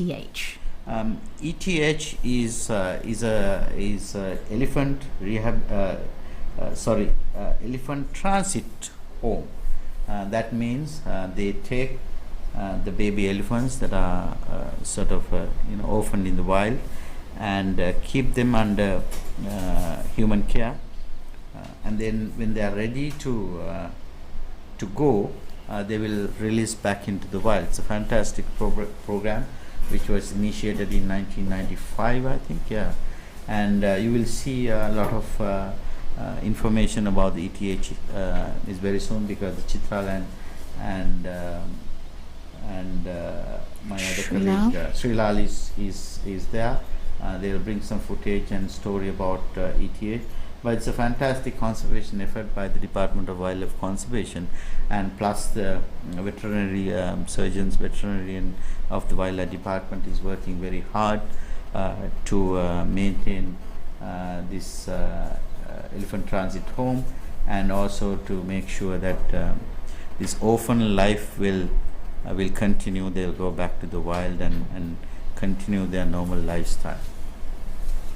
That's a wonderful effort there. It is. It's not that easy, because to taking care of many elephants, 30, 40 elephants, orphans, is not that easy job.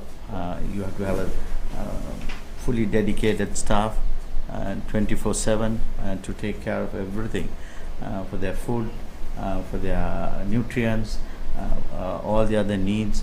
And the Udawalawe is a fantastic setting for that, because the elephant transit home is connected to the Udawalawe National Park from one side, so that the elephants can also enjoy the sort of freedom of the national park during that stay.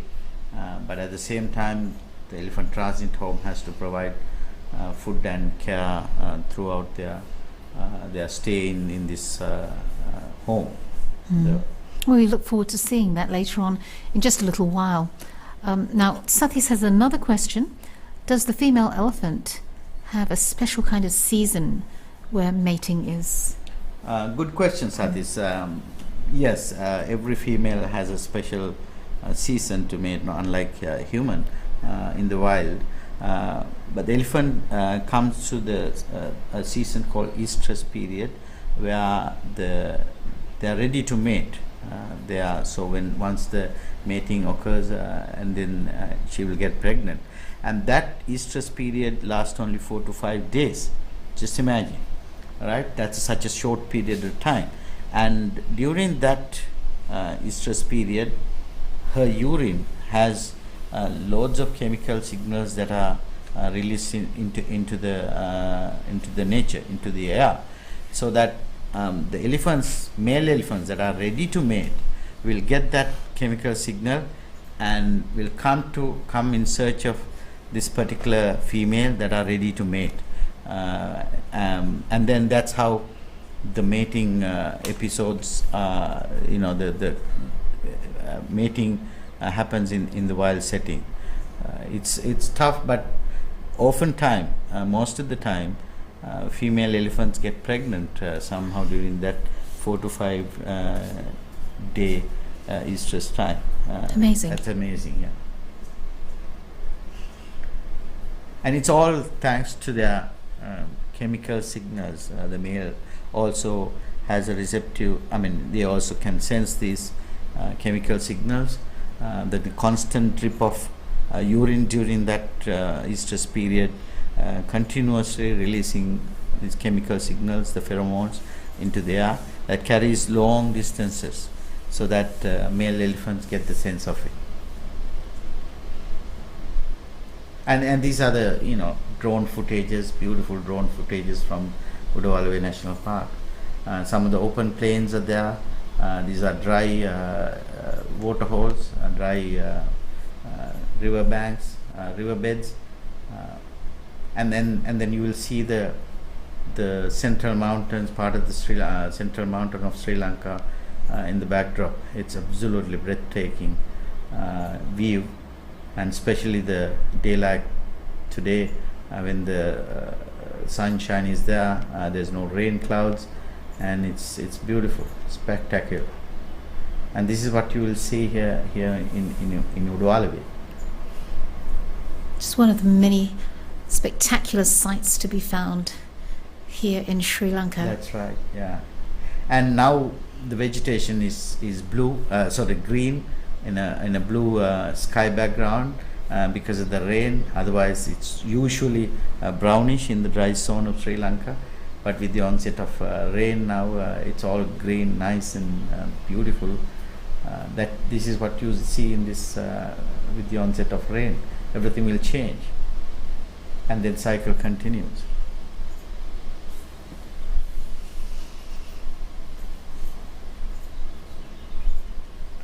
This is a smaller herd. Again, because of the heat of the day, they just hang around, not too much of activities, even eating. They're trying to find a place to park the entire herd and shady trees and just relax a little bit.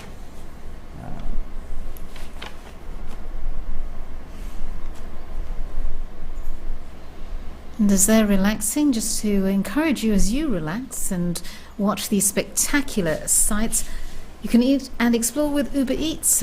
Quick reminder, use the promo code Udawalawe30 to get 30% off your next Uber Eats order before 6 p.m. today. You have to enter the code in the Uber Eats app before placing your order to receive your discount. This code is valid only on one order above 800 rupees placed before 6 p.m. today, with a maximum discount of 300 rupees per order.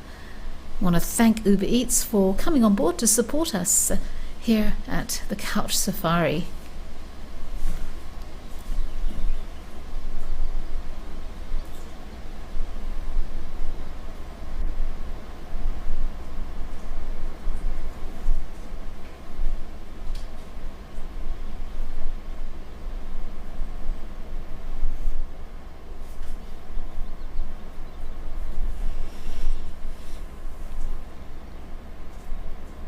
Yeah, they're enjoying the shade of the big tree, and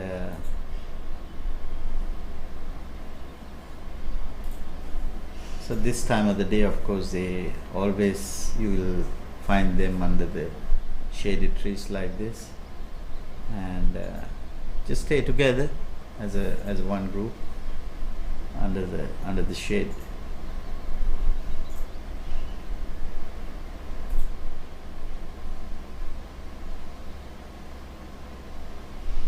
Of course, something that's very exciting about Couch Safari is that we do have a crew that's out there in the park, several cameras, and we've taken them all around. The feeds are coming in from all around, and so we're releasing the footage as and when we can, based on what is quality and good enough to show. So you're actually quite lucky. It's not something that would actually happen if we were there in person. So I suppose there's one advantage. Yeah, so but the multiple cameras, you don't get that opportunity when you're there. But having said that, still that much more better when you're actually there. So of course, yes, yeah, because the close encounters with the elephants like this, you will definitely enjoy.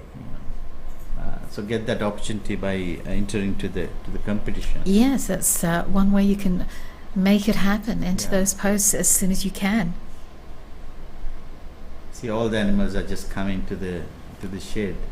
So now you can see it's daytime. The sun is hot. The best thing is to stay cool and under the shade. Just amazing to see how they are stand still, like the small rocks under the shade, not moving much.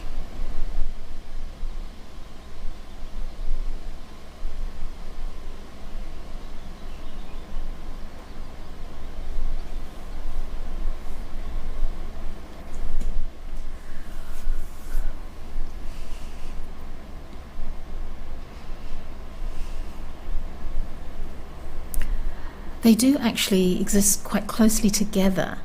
They do. Is that a attention-seeking behavior, or is that because of heat conservation, or what's? I think the shade is very limited, so that everybody has to come and try to be in the shady area. That is why they're close to each other. During the feeding time, of course, they sort of disperse close, a little further away from individuals. But this is the shade, smaller shade, so that they want to make sure that everybody is under the shade.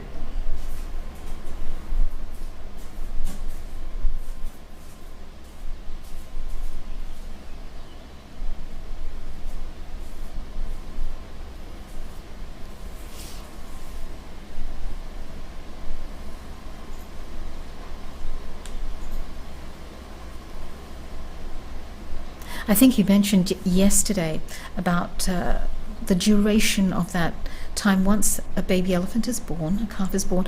How long is the calf around the mom? For another 2+ years, the baby elephant will stay very close to the mother and while feeding. But then, of course, at the same time, he will explore other, opportunities to eat what mother is eating. So there's a mixture of, as the time goes by, end of 2 years, slowly he will go out from the milk and then start eating the grass and green vegetation. It's a long-term commitment from the elephant mom. That is why they get pregnant every 4 to 5 to 6 year period, because 22-year gestation period plus another 2+ years. So with that, it's about 5 years. 22 months or yeah, years? That's a gestation. Okay, 2 months. 22 months. Okay, I think you said years. I was like, good Lord. 22 months. Did I say 22 I years? think you did. Sorry, it's 22 months. Sure, a lot of women would have been like, oh, good Lord.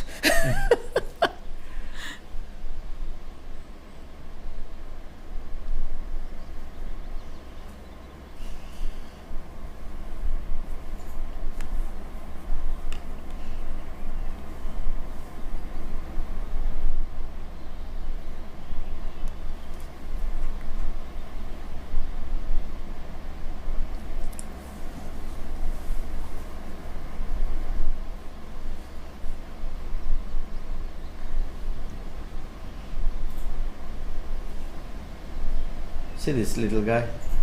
You can see loads of hair on that little one. Is that not normal for No, it calves is- to have a lot of hair? It is normal. It is very normal. Right. But as they grow, when they scratch on the trees and things like that, and because the wear and tear, of course, this hair will Hair loss. hair loss will be there. But this is very normal in their young age that you have the long hair. It's beautiful. It's longer when they were really young. So very often hair has a lot to do with temperature regulation, with sweating, and even But in us, not but with not in elephant- elephants. Not with elephants. Okay. No, not with So what purpose does it serve? Do they know? I'm not sure. I mean, hair is part of any mammal. Even we do have hair. Right. Yeah. Every mammal has hair glands. So that is one feature of mammals. Except I think bats. Bats also has some sort of a very special thing. But all the other mammals have hair, and except marine mammals.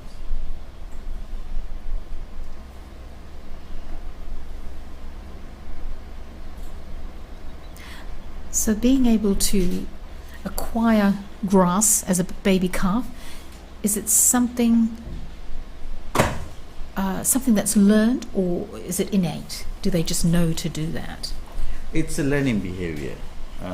From I mean, they're constantly watching the mother, constantly watching the other members of the herd. What do they do? Where do they go? How do they navigate? So it's a learning behavior.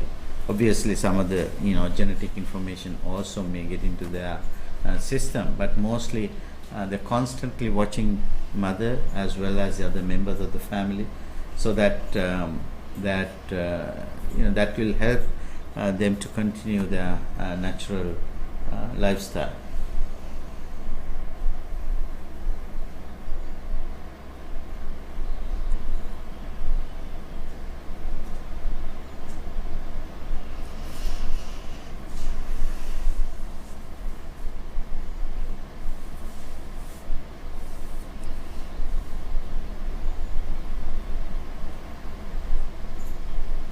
Now they started eating a little bit and just came out of that shade and then eating.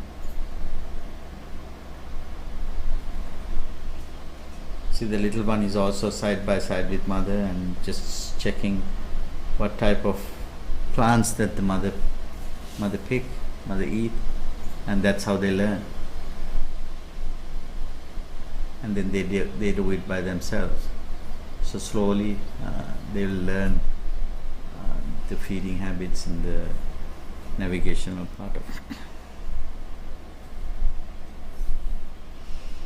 So in just a little while, we will be going back. I'm going to Chithral and Sri Lanka, but I do want to give you a quick reminder.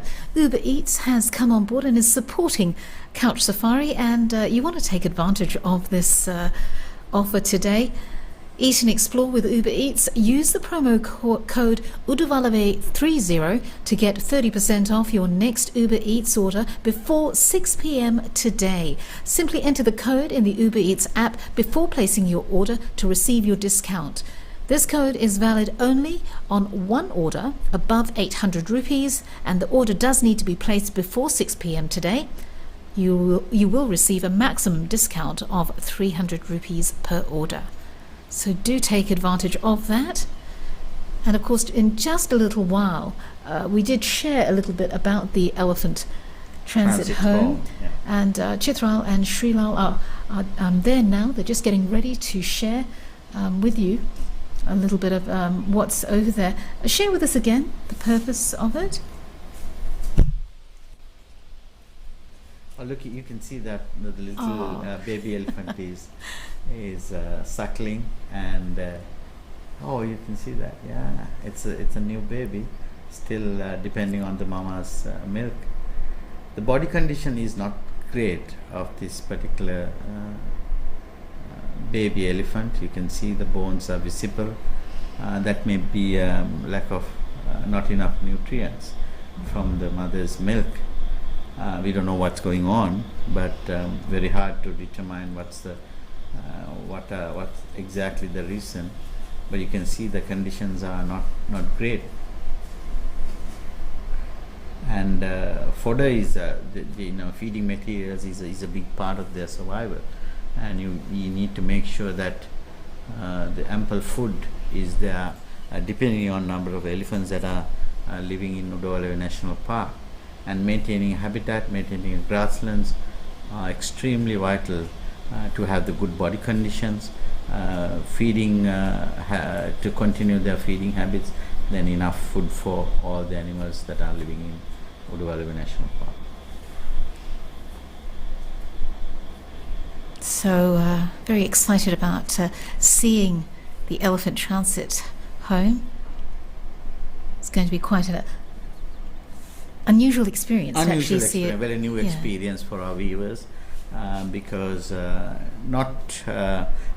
Sri Lanka we have only one elephant transit home. I don't know whether any other place any other place in Asia that you have a similar transit home, rehabilitation center, but this is very unique, and you will see some amazing footage from there. Especially a lot of baby elephants that doesn't have mom, so only human became. The staff of the elephant transit home playing a mom's role had to step which in, is very emotional sometimes to see. But that's how we have changed the world, human. most definitely. Well, it's very exciting, and I think we're ready to hand over to Chithral and Sri Lanka after the commercial break. Stay with us.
So Chitral, we are at the elephant transit home now. It's just adjacent to the Udawalawe National Park, as you know. Yes. This is a very unique project that was started somewhere in 1995, where orphaned elephants Yeah. who are orphaned in the jungle are brought here and kept for rehabilitation. Now that's the interesting thing, because we have Pinnawala Elephant Orphanage, Yes. which is a permanent orphanage, Yeah. where the elephants are kept there for life. Yeah. Now somewhere along the line, people realize you can't go on doing this forever, Yeah. and they thought, can we keep them with minimal human interaction and let them have a semi-regular life Yeah. until they are big enough so that they can be sent back to the wild. So this has been a great success story. I think more than 150 elephants have been released like this, Yes. and many have integrated with other herds. Yes. So it's a wonderful story that we are going to see today in this park, and the small fellows will come for milk, Yeah. and we'll go up close also to see some of these elephants. And this is the feeding ground, and this is the viewing gallery for the visitors. So the key thing is that we have two facilities in Sri Lanka. Pinnawala being a Yes. permanent orphanage Yeah, that houses over 100 elephants. yeah, Here is a rehab center. yeah. Maintaining elephants to be re-released back into the wild, which they have done over 150 elephants, which is a fabulous effort. Could be the first in the world, isn't it? Yeah, I think there's one in Africa, David Okay. Childrick's home. But anyway, it's a first in Sri Lanka, definitely. And it's a great success story, and the effort that these boys and girls who are working here put for that. Yeah. Because it's not easy, right? Yes. Handling 55 small fellows. Oh, absolutely. Right, like a kindergarten, right? Yes. Like to say 500 kilogram children, right? Babies, yeah. right? No joke. And those guys are mischievous. Yeah. You'll see when they come for milk how mischievous they are. So it's a very difficult task, and it's a labor of love, I would think. Absolutely. That they look after Absolutely. these elephants and send them back. And of course, they radio collar these elephants As they release them. as they release them, so that they can monitor and see how they are progressing. And there's a great success story that one of the earlier elephants who was released, which is Sandamali, has actually become a matriarch now with her own herd, and she has two babies. That is So it's the a true test of the true test success. And a lot of credit goes to the Department of Wildlife. Yes, yes. And we are about to see this amazing effort unfold. Good. So let's hope everyone joins with us Yeah. to see this next phase of the Udawalawe National Park per se. Yeah.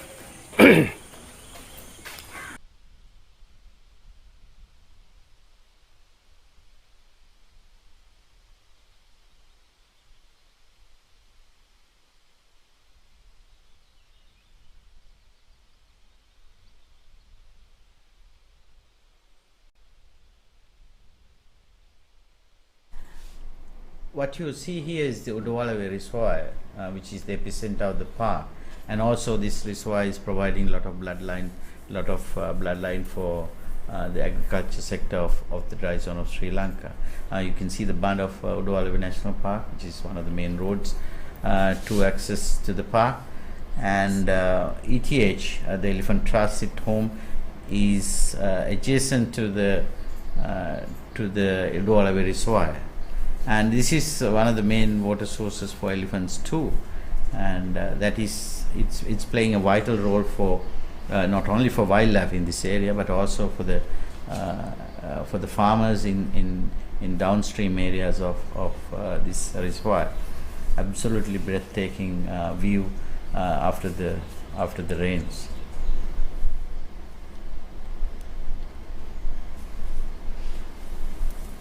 Beautiful colours, contrast, Absolutely, just yeah. incredible. And the mountain range is in the backdrop.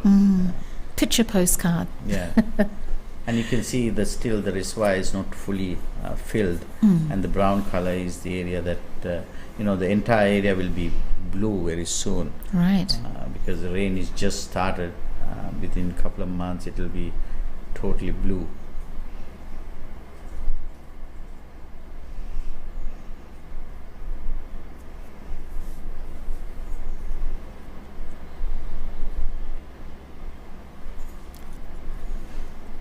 So once again, you are able to possibly win one of 14 prizes, Vimal. 14. 14 prizes up That's for a lot of grabs. So there's a great chance that you might be one of the lucky winners. I shared before about the package that's being offered by Aiken Spence Hotels as well as Cinnamon. Also, a sunny stay, Onyx Sri Lanka offering 2 return tickets to Sri Lanka, hotel accommodation for 2. And it's just going to be a spectacular stay. Tranquility Shangri-La Resorts are also offering 2 return tickets to Sri Lanka, hotel accommodation for 2. We've got Peace Haven and Tara Resorts, Wild Choices theme resorts and spas. Also up for grabs, Royal Palms Beach Hotel. And I'll share the rest with you in just a little while, but we'll get back to Chitral and Sri Lao.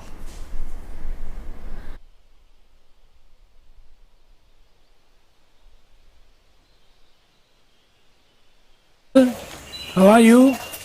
Hello? Hello? Hello? How are you?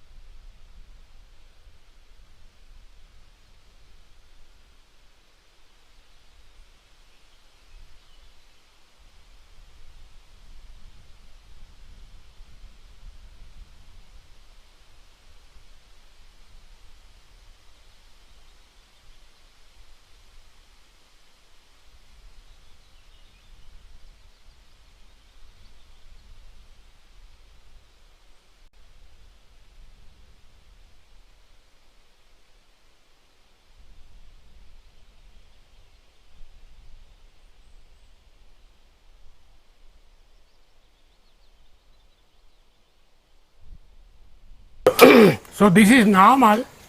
Doctor, can you come along? Come, please. This is Dr. Rasika, who looks after Namal. She is the veterinary surgeon here. Namal ta vayasa kiyadda Rasika? How long? How old? 7 years. 7 years. 7 years. So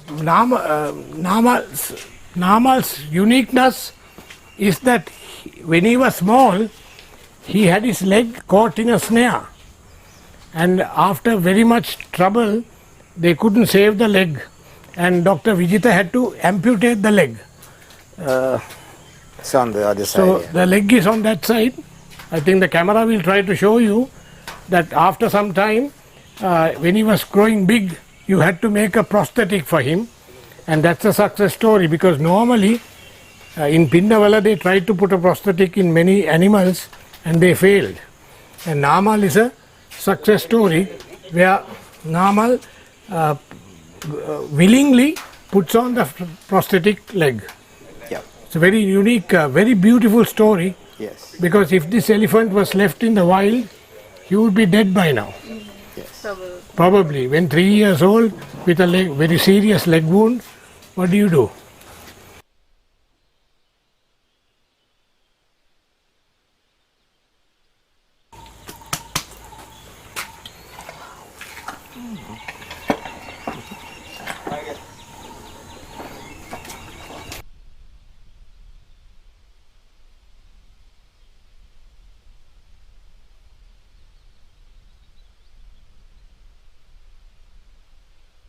How normal?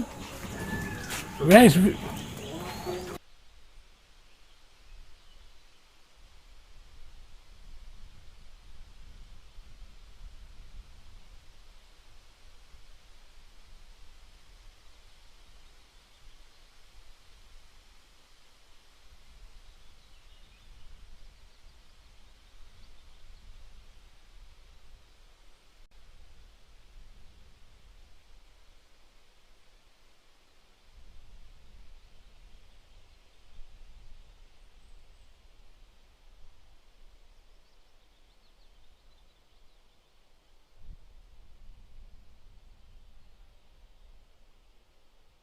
So once again, some beautiful aerial shots as It's part of the reservoir. Yeah.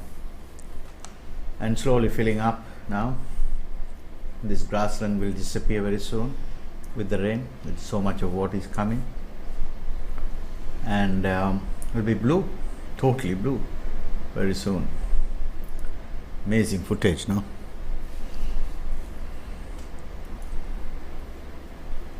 And this will help our viewers to get an idea what kind of landscape that the Udawalawe National Park is located, and it's picturesque.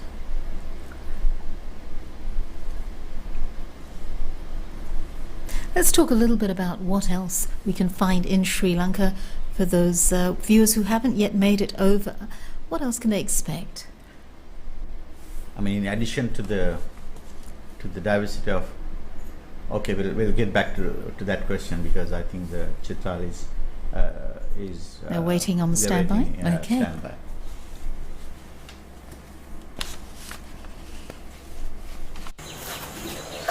So that's a prosthetic. You can see how well he is used to it. He willingly accepts the prosthetic.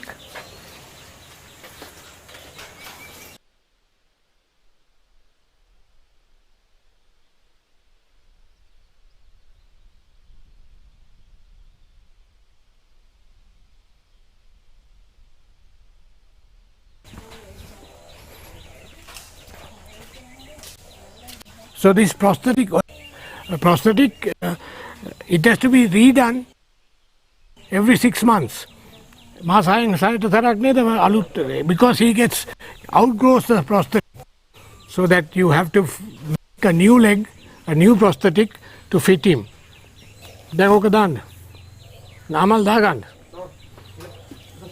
See how he puts it.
That was very impressive how the elephant just literally raised himself up to fit. Yeah, the amputated the- leg and then Prosthetic leg. Quick reminder now, you've got about 45 minutes for those of our viewers in Sri Lanka to take advantage of our Uber Eats offer. Please do, if you haven't decided what's for dinner, then make sure that you do let them know that you're one of our viewers.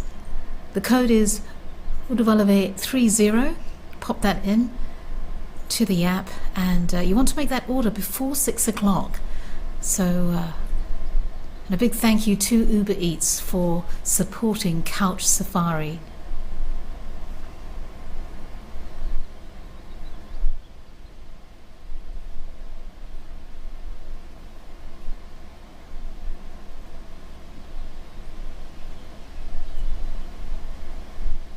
again, this is the footage of the Udawalawe reservoir. So it's a area, and you can see some control rooms of the sort of water control to the agriculture areas in the dry downstream. Lot of people are depending on this water. Let's go back to the Chitral's camera at the ETH.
Just a quick question.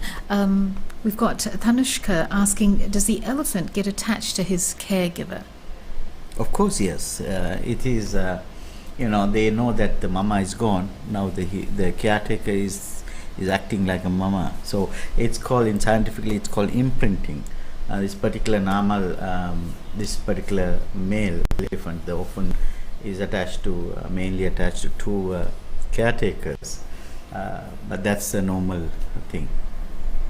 Right. And how do they show affection to humans? Oh, we're just going back to Chitral. Just get back to that question later. Hey, kaya biwa? Huh? Naman? Ne? Haven't.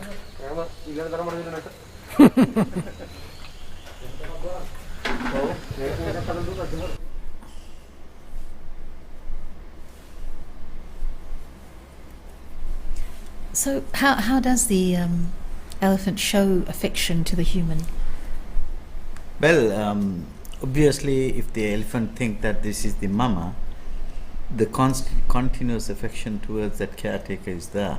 Sometimes they know, they come after the caretaker.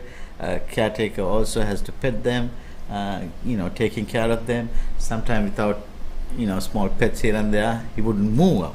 So it's amazing to see the bond between the caretaker and the baby elephant, especially the baby ones. So you will see some footage, I think, from ETH. We'll see. Kishani wants to know, how much water on average does an elephant require to stay hydrated? Well, they usually drink 3 to 4 times. It depends on the heat of the day. So during the cooler days, it's a less water. But if it's a really hot season, in the peak dry season, they need to drink more water, and they stay in the, they just get into the water and play in the water, and sometimes take a sort of, just to cool off the body, they will just lie on the water. So it all depends on the weather conditions.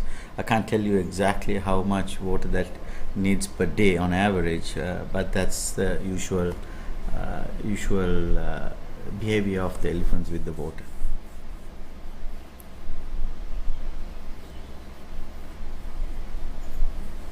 This is again the spectacular sight of the Udawalawe National Park, and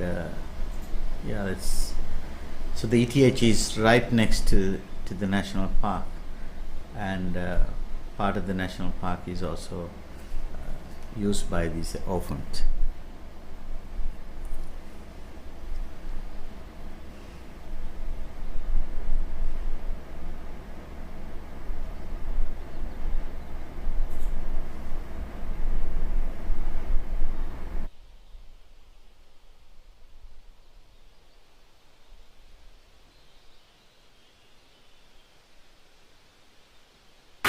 Bye. Nothing. Bye.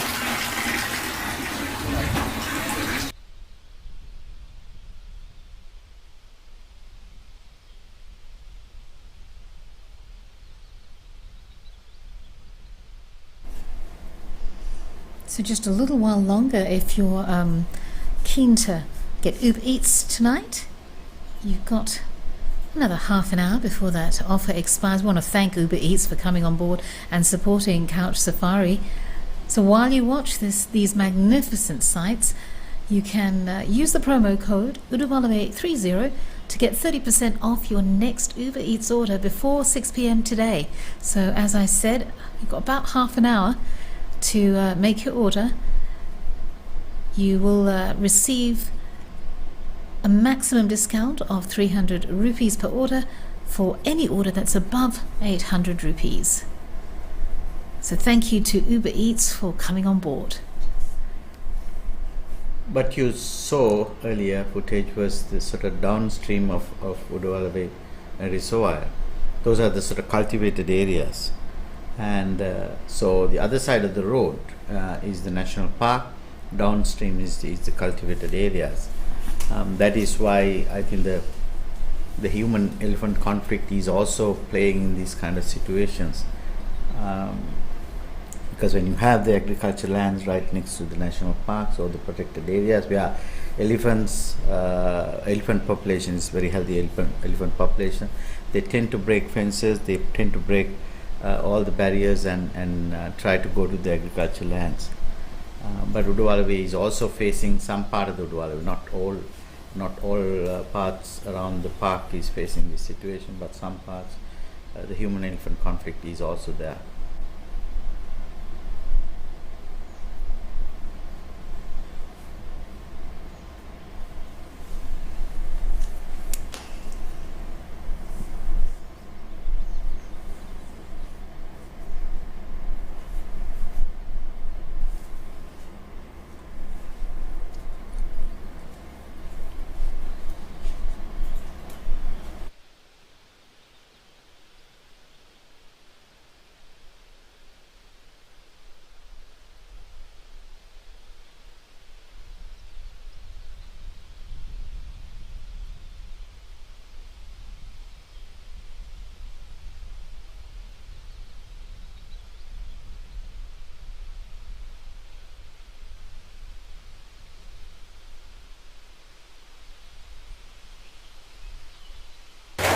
Yep.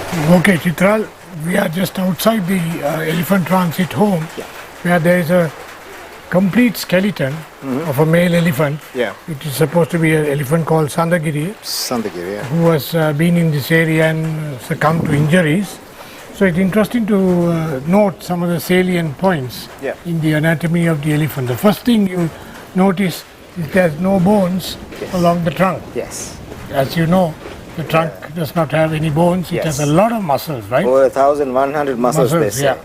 Which gives it the dexterity. Total flexibility and all that strength. But zero bones. Yeah, so that's that. The head of the elephant is very large. Yes. You can see that's why the neck muscles are very strong of the elephant. And you can see the, I don't think you can see the teeth from there, but these are the sockets from which the tusks come out. Yes. If there are tusks. Yes. As you said with Dr. Prithviraj. Yes. Sri Lankan elephants, only males, and that also 6% only have tusks. Yes. And the tusks, remember, are the front incisors That keeps of growing. the elephant, right? A lot of people make a mistake saying that it's the canines. Yes. The elephant is not a carnivorous animal. It does not have canines. Yeah. It is the two incisors that have grown long if it does have tusks. And then you can see the bones, they're pretty heavy. Yes. The legs, the two bones in the legs are very thick, very strong, obviously 2 tons, 3 tons. This could be 2.5 tons. 2.5 tons, yeah. It looks about 8.5 feet tall. Yeah. That's a big boy. Big elephant, right? And you can see the rib cage. Yes. And the tail also. So the interesting thing is the elephant's legs are very strong. Yes. And if you can pan the camera here, you can see the elephant actually walks On its toes. on his toes, Yeah. like ungulates, Yes. like goats and cows, right? Yeah. Underneath it has a huge cushion of like a shock absorber, right? Yes. That is why he's so sure-footed Yes. and so soft if he wants to be. Yeah. So when he puts his foot down, Yeah. it expands like that Yeah. and contracts when he lifts it, right? So it's very interesting that such a big animal is, as you said, actually walking on his toes. Yeah. And also, that also kind of explains that such a large animal walks so silently. Yeah. And as Dr. Prithviraj said, I remember in one of the earlier couch safaris that it can climb Yes. very steep gradients, right, Yes. in spite of its weight. Yeah. So it's very sure-footed because of this very interesting Arrangement of the bones and the cartilage that supports the weight. Yeah. It's amazing. It's interesting. So it's a good chance for you for viewers to have a look. You don't see a full skeleton like this very often. Yeah. So they have managed to get all the bones together and rig it up. So it's a good place to study and understand the elephant's anatomy and the skeleton. Good. So we'll move into the transit home site where the feeding probably begins with the little ones in another couple of minutes. Yes, let's go and see what's happening there.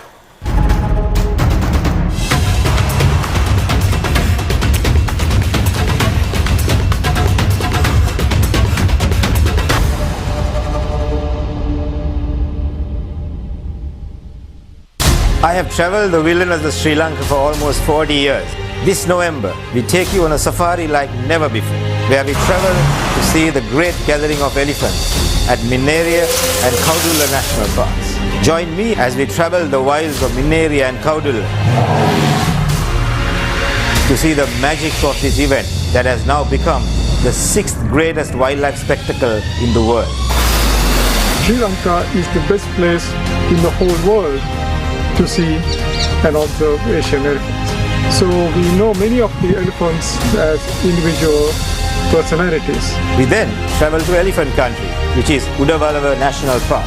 You will be traveling with a group of experienced wildlife photographers and enthusiasts who will be able to tell you lots of stories, lots of experiences, which is much better than a normal safari that you would go for. We then arrive in Yala National Park, which is the home of the leopard in Asia. People say that leopards are elusive. Yala's leopards proves you wrong, as they walk the day as much as they walk the night in this amazing wilderness. They're not only bringing you the unique wildlife of this small island nation, but also the stories that are connected to them from the experts who have worked in the field tirelessly. Let me take you close for an immersive couch safari this November. This is the first in Sri Lanka. Don't miss this experience.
So now what you see here are the baby elephants who are out in the open. They are being brought here for their milk feed. So they are very careful and very well disciplined, so that only 2 at a time are allowed in here. You can see how they come very carefully, very well disciplined to have their milk feed.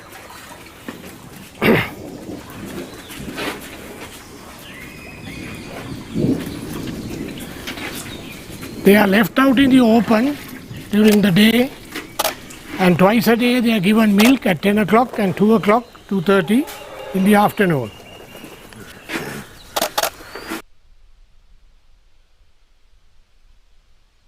Five liters. They get 5 liters each animal. You can see the small fellows getting impatient there,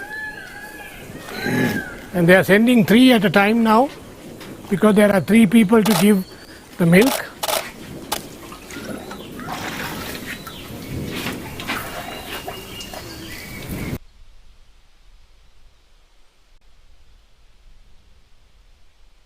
They give coconut oil for their digestion.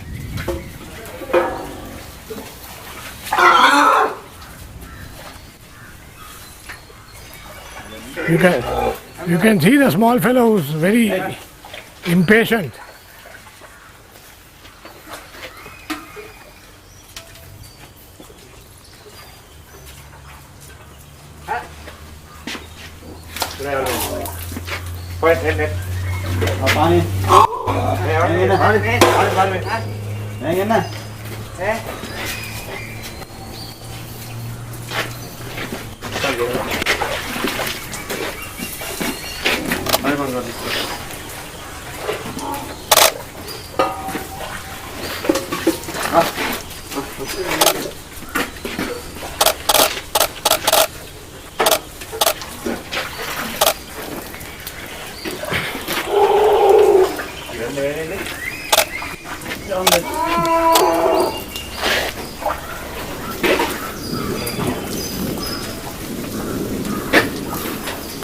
පොඩි එකාගේ වයස කීයද එන එකාගේ? කීයක් විතරද?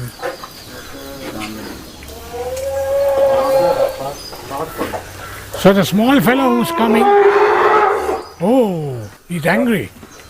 That's enough. Young man.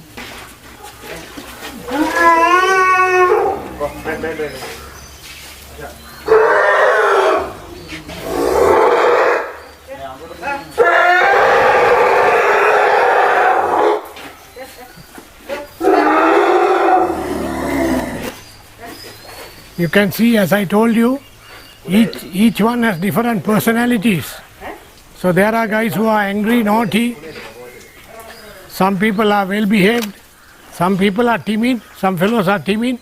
Srilal, that So it's very interesting. You can see different personalities already. I could in the really elephants. compare that behavior, Srilal, to some of the kids, right? You get the well-behaved kids and also the naughty kids. Yeah. Amazing.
You can see this fellow is a budding tusker.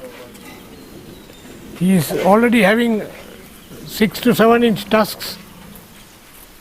He will hopefully grow up to be a good specimen.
ගාන හැබද?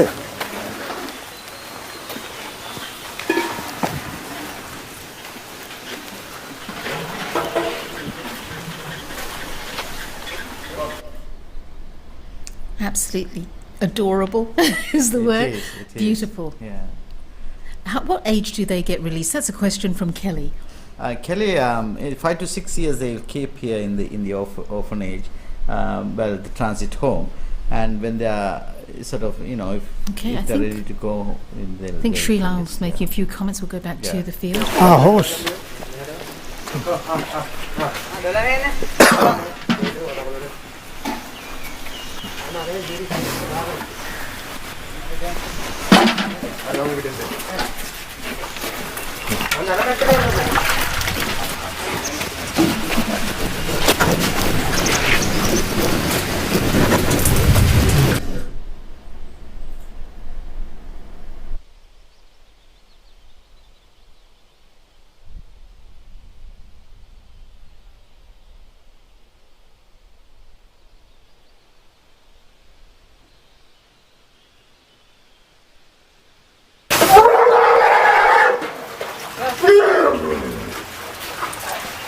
They do get very boisterous, isn't it? Yes, they do.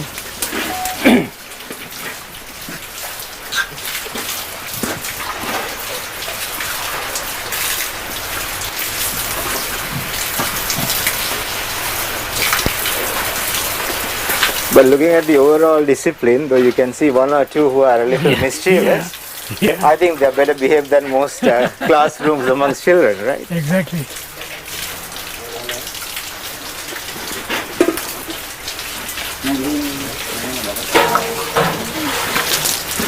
And what an amazing story, Chitral. Otherwise, most of these guys would have, found it very difficult to live a life on their own without their mothers, right? Absolutely. It's such a beautiful, and these people put in such a lot of effort. It's not easy. A lot of patience is required. As you said, I think you used the right term, and you said it's truly a labor of love. Labor of love, yeah. It is simply amazing. And any visitor to the natural world of Sri Lanka, if you're passing by Udawalawa National Park, You have to see this. this is a magical event. Don't miss it.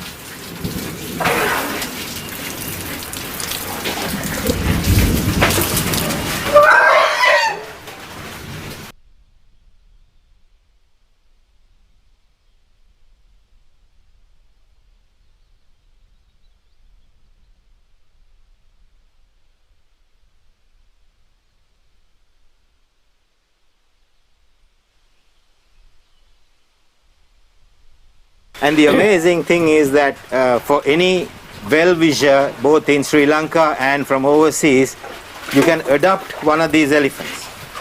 You can adopt the elephant at a monthly fee for the upkeep and the maintenance, and then you can actually be a foster parent. Imagine being a foster parent to an orphaned elephant, one of these little cute, amazing animals that has probably lost its natural habitat, natural ability to live on without our intervention. So this is one of those rare things where we can truly say that sometimes at the right way, human intervention does help to maintain the equilibrium. Oh yeah, this is actually a real case in point that one can see. It's a fantastic initiative and it's been very, very successful. And when humans, that is us, when we intervene with the right balance, with the right frame of mind and attitude, it can make a great difference, a positive difference in this world we live in. Because imagine a world without elephants. That'd be pretty a lonely place to live, isn't it, Sri Lanka? Not for me, not for me.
වතුරටත් බහිනවනේ කට්ටිය.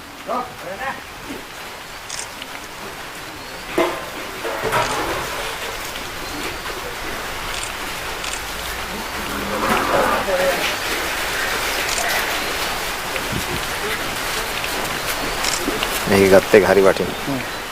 හරි හයි.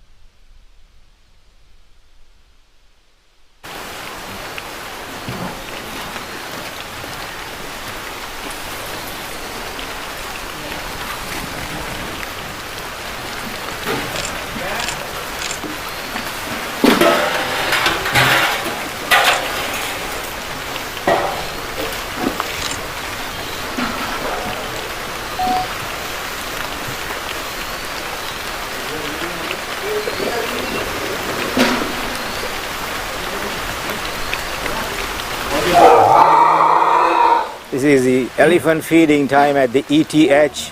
ETH is different to Udawalawa, which is a permanent orphanage. This is an elephant transit home where orphaned elephants are brought here with the least intervention and association of humans. They are rehabilitated for possible release, and over the years they have released over 150 elephants back to the wild. What an amazing effort. It's truly a labor of love.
absolutely gorgeous. And Amazing. just Yeah. the playfulness Yeah, exactly. of the baby elephants, just beautiful. So Cecilia would like to know, Vimal, how do we adopt a car? You have to inquire directly the Department of Wildlife Conservation. The adaptation is just basically paying a monthly fee per elephant for all the maintenance, food and other expenses per elephant. If you are rich enough, of course, you can adopt a few more elephants. But please get in touch with the Department of Wildlife Conservation. They will provide all the information that you needed to make these financial transactions, financial arrangement to adopt elephant. That's how you can get in touch with them. Wonderful. Well, as these baby elephants are heading off for the day, it's time for us to say goodbye. I want to thank all of you for joining us on this afternoon and early evening. It's been absolutely wonderful. Some spectacular footage from Udawalawe National Park today. Now, tomorrow we will be back at 7 a.m. Local time, at Yala National Park. That's right. And again, possibly for Niroshan, some sightings of leopards. More likely that we'll see some leopards tomorrow. Yes, I hope so too. Yeah. Indeed. And just a quick reminder, we want to encourage you to take part in the competition to win a free trip to Sri Lanka. For all the information you need, please log on to www.srilanka.travel/wildlife stream. You can get all the information and also check out those prizes. The details of the prizes that are up for grabs are there. Once again, we want to say a very big thank you to Uber Eats for coming on board and offering that special discounted price for our viewers. You've got 1 minute. If you're quick, you can still take advantage of that offer, 30% discount, and pop in the code Udawalawe30 and make your order. And we want to say a special thank you very quickly to a list of individuals without whom this would not have been possible. So on behalf of Sri Lanka Tourism, we'd like to thank the Department of Wildlife for Sri Lanka, Ministry of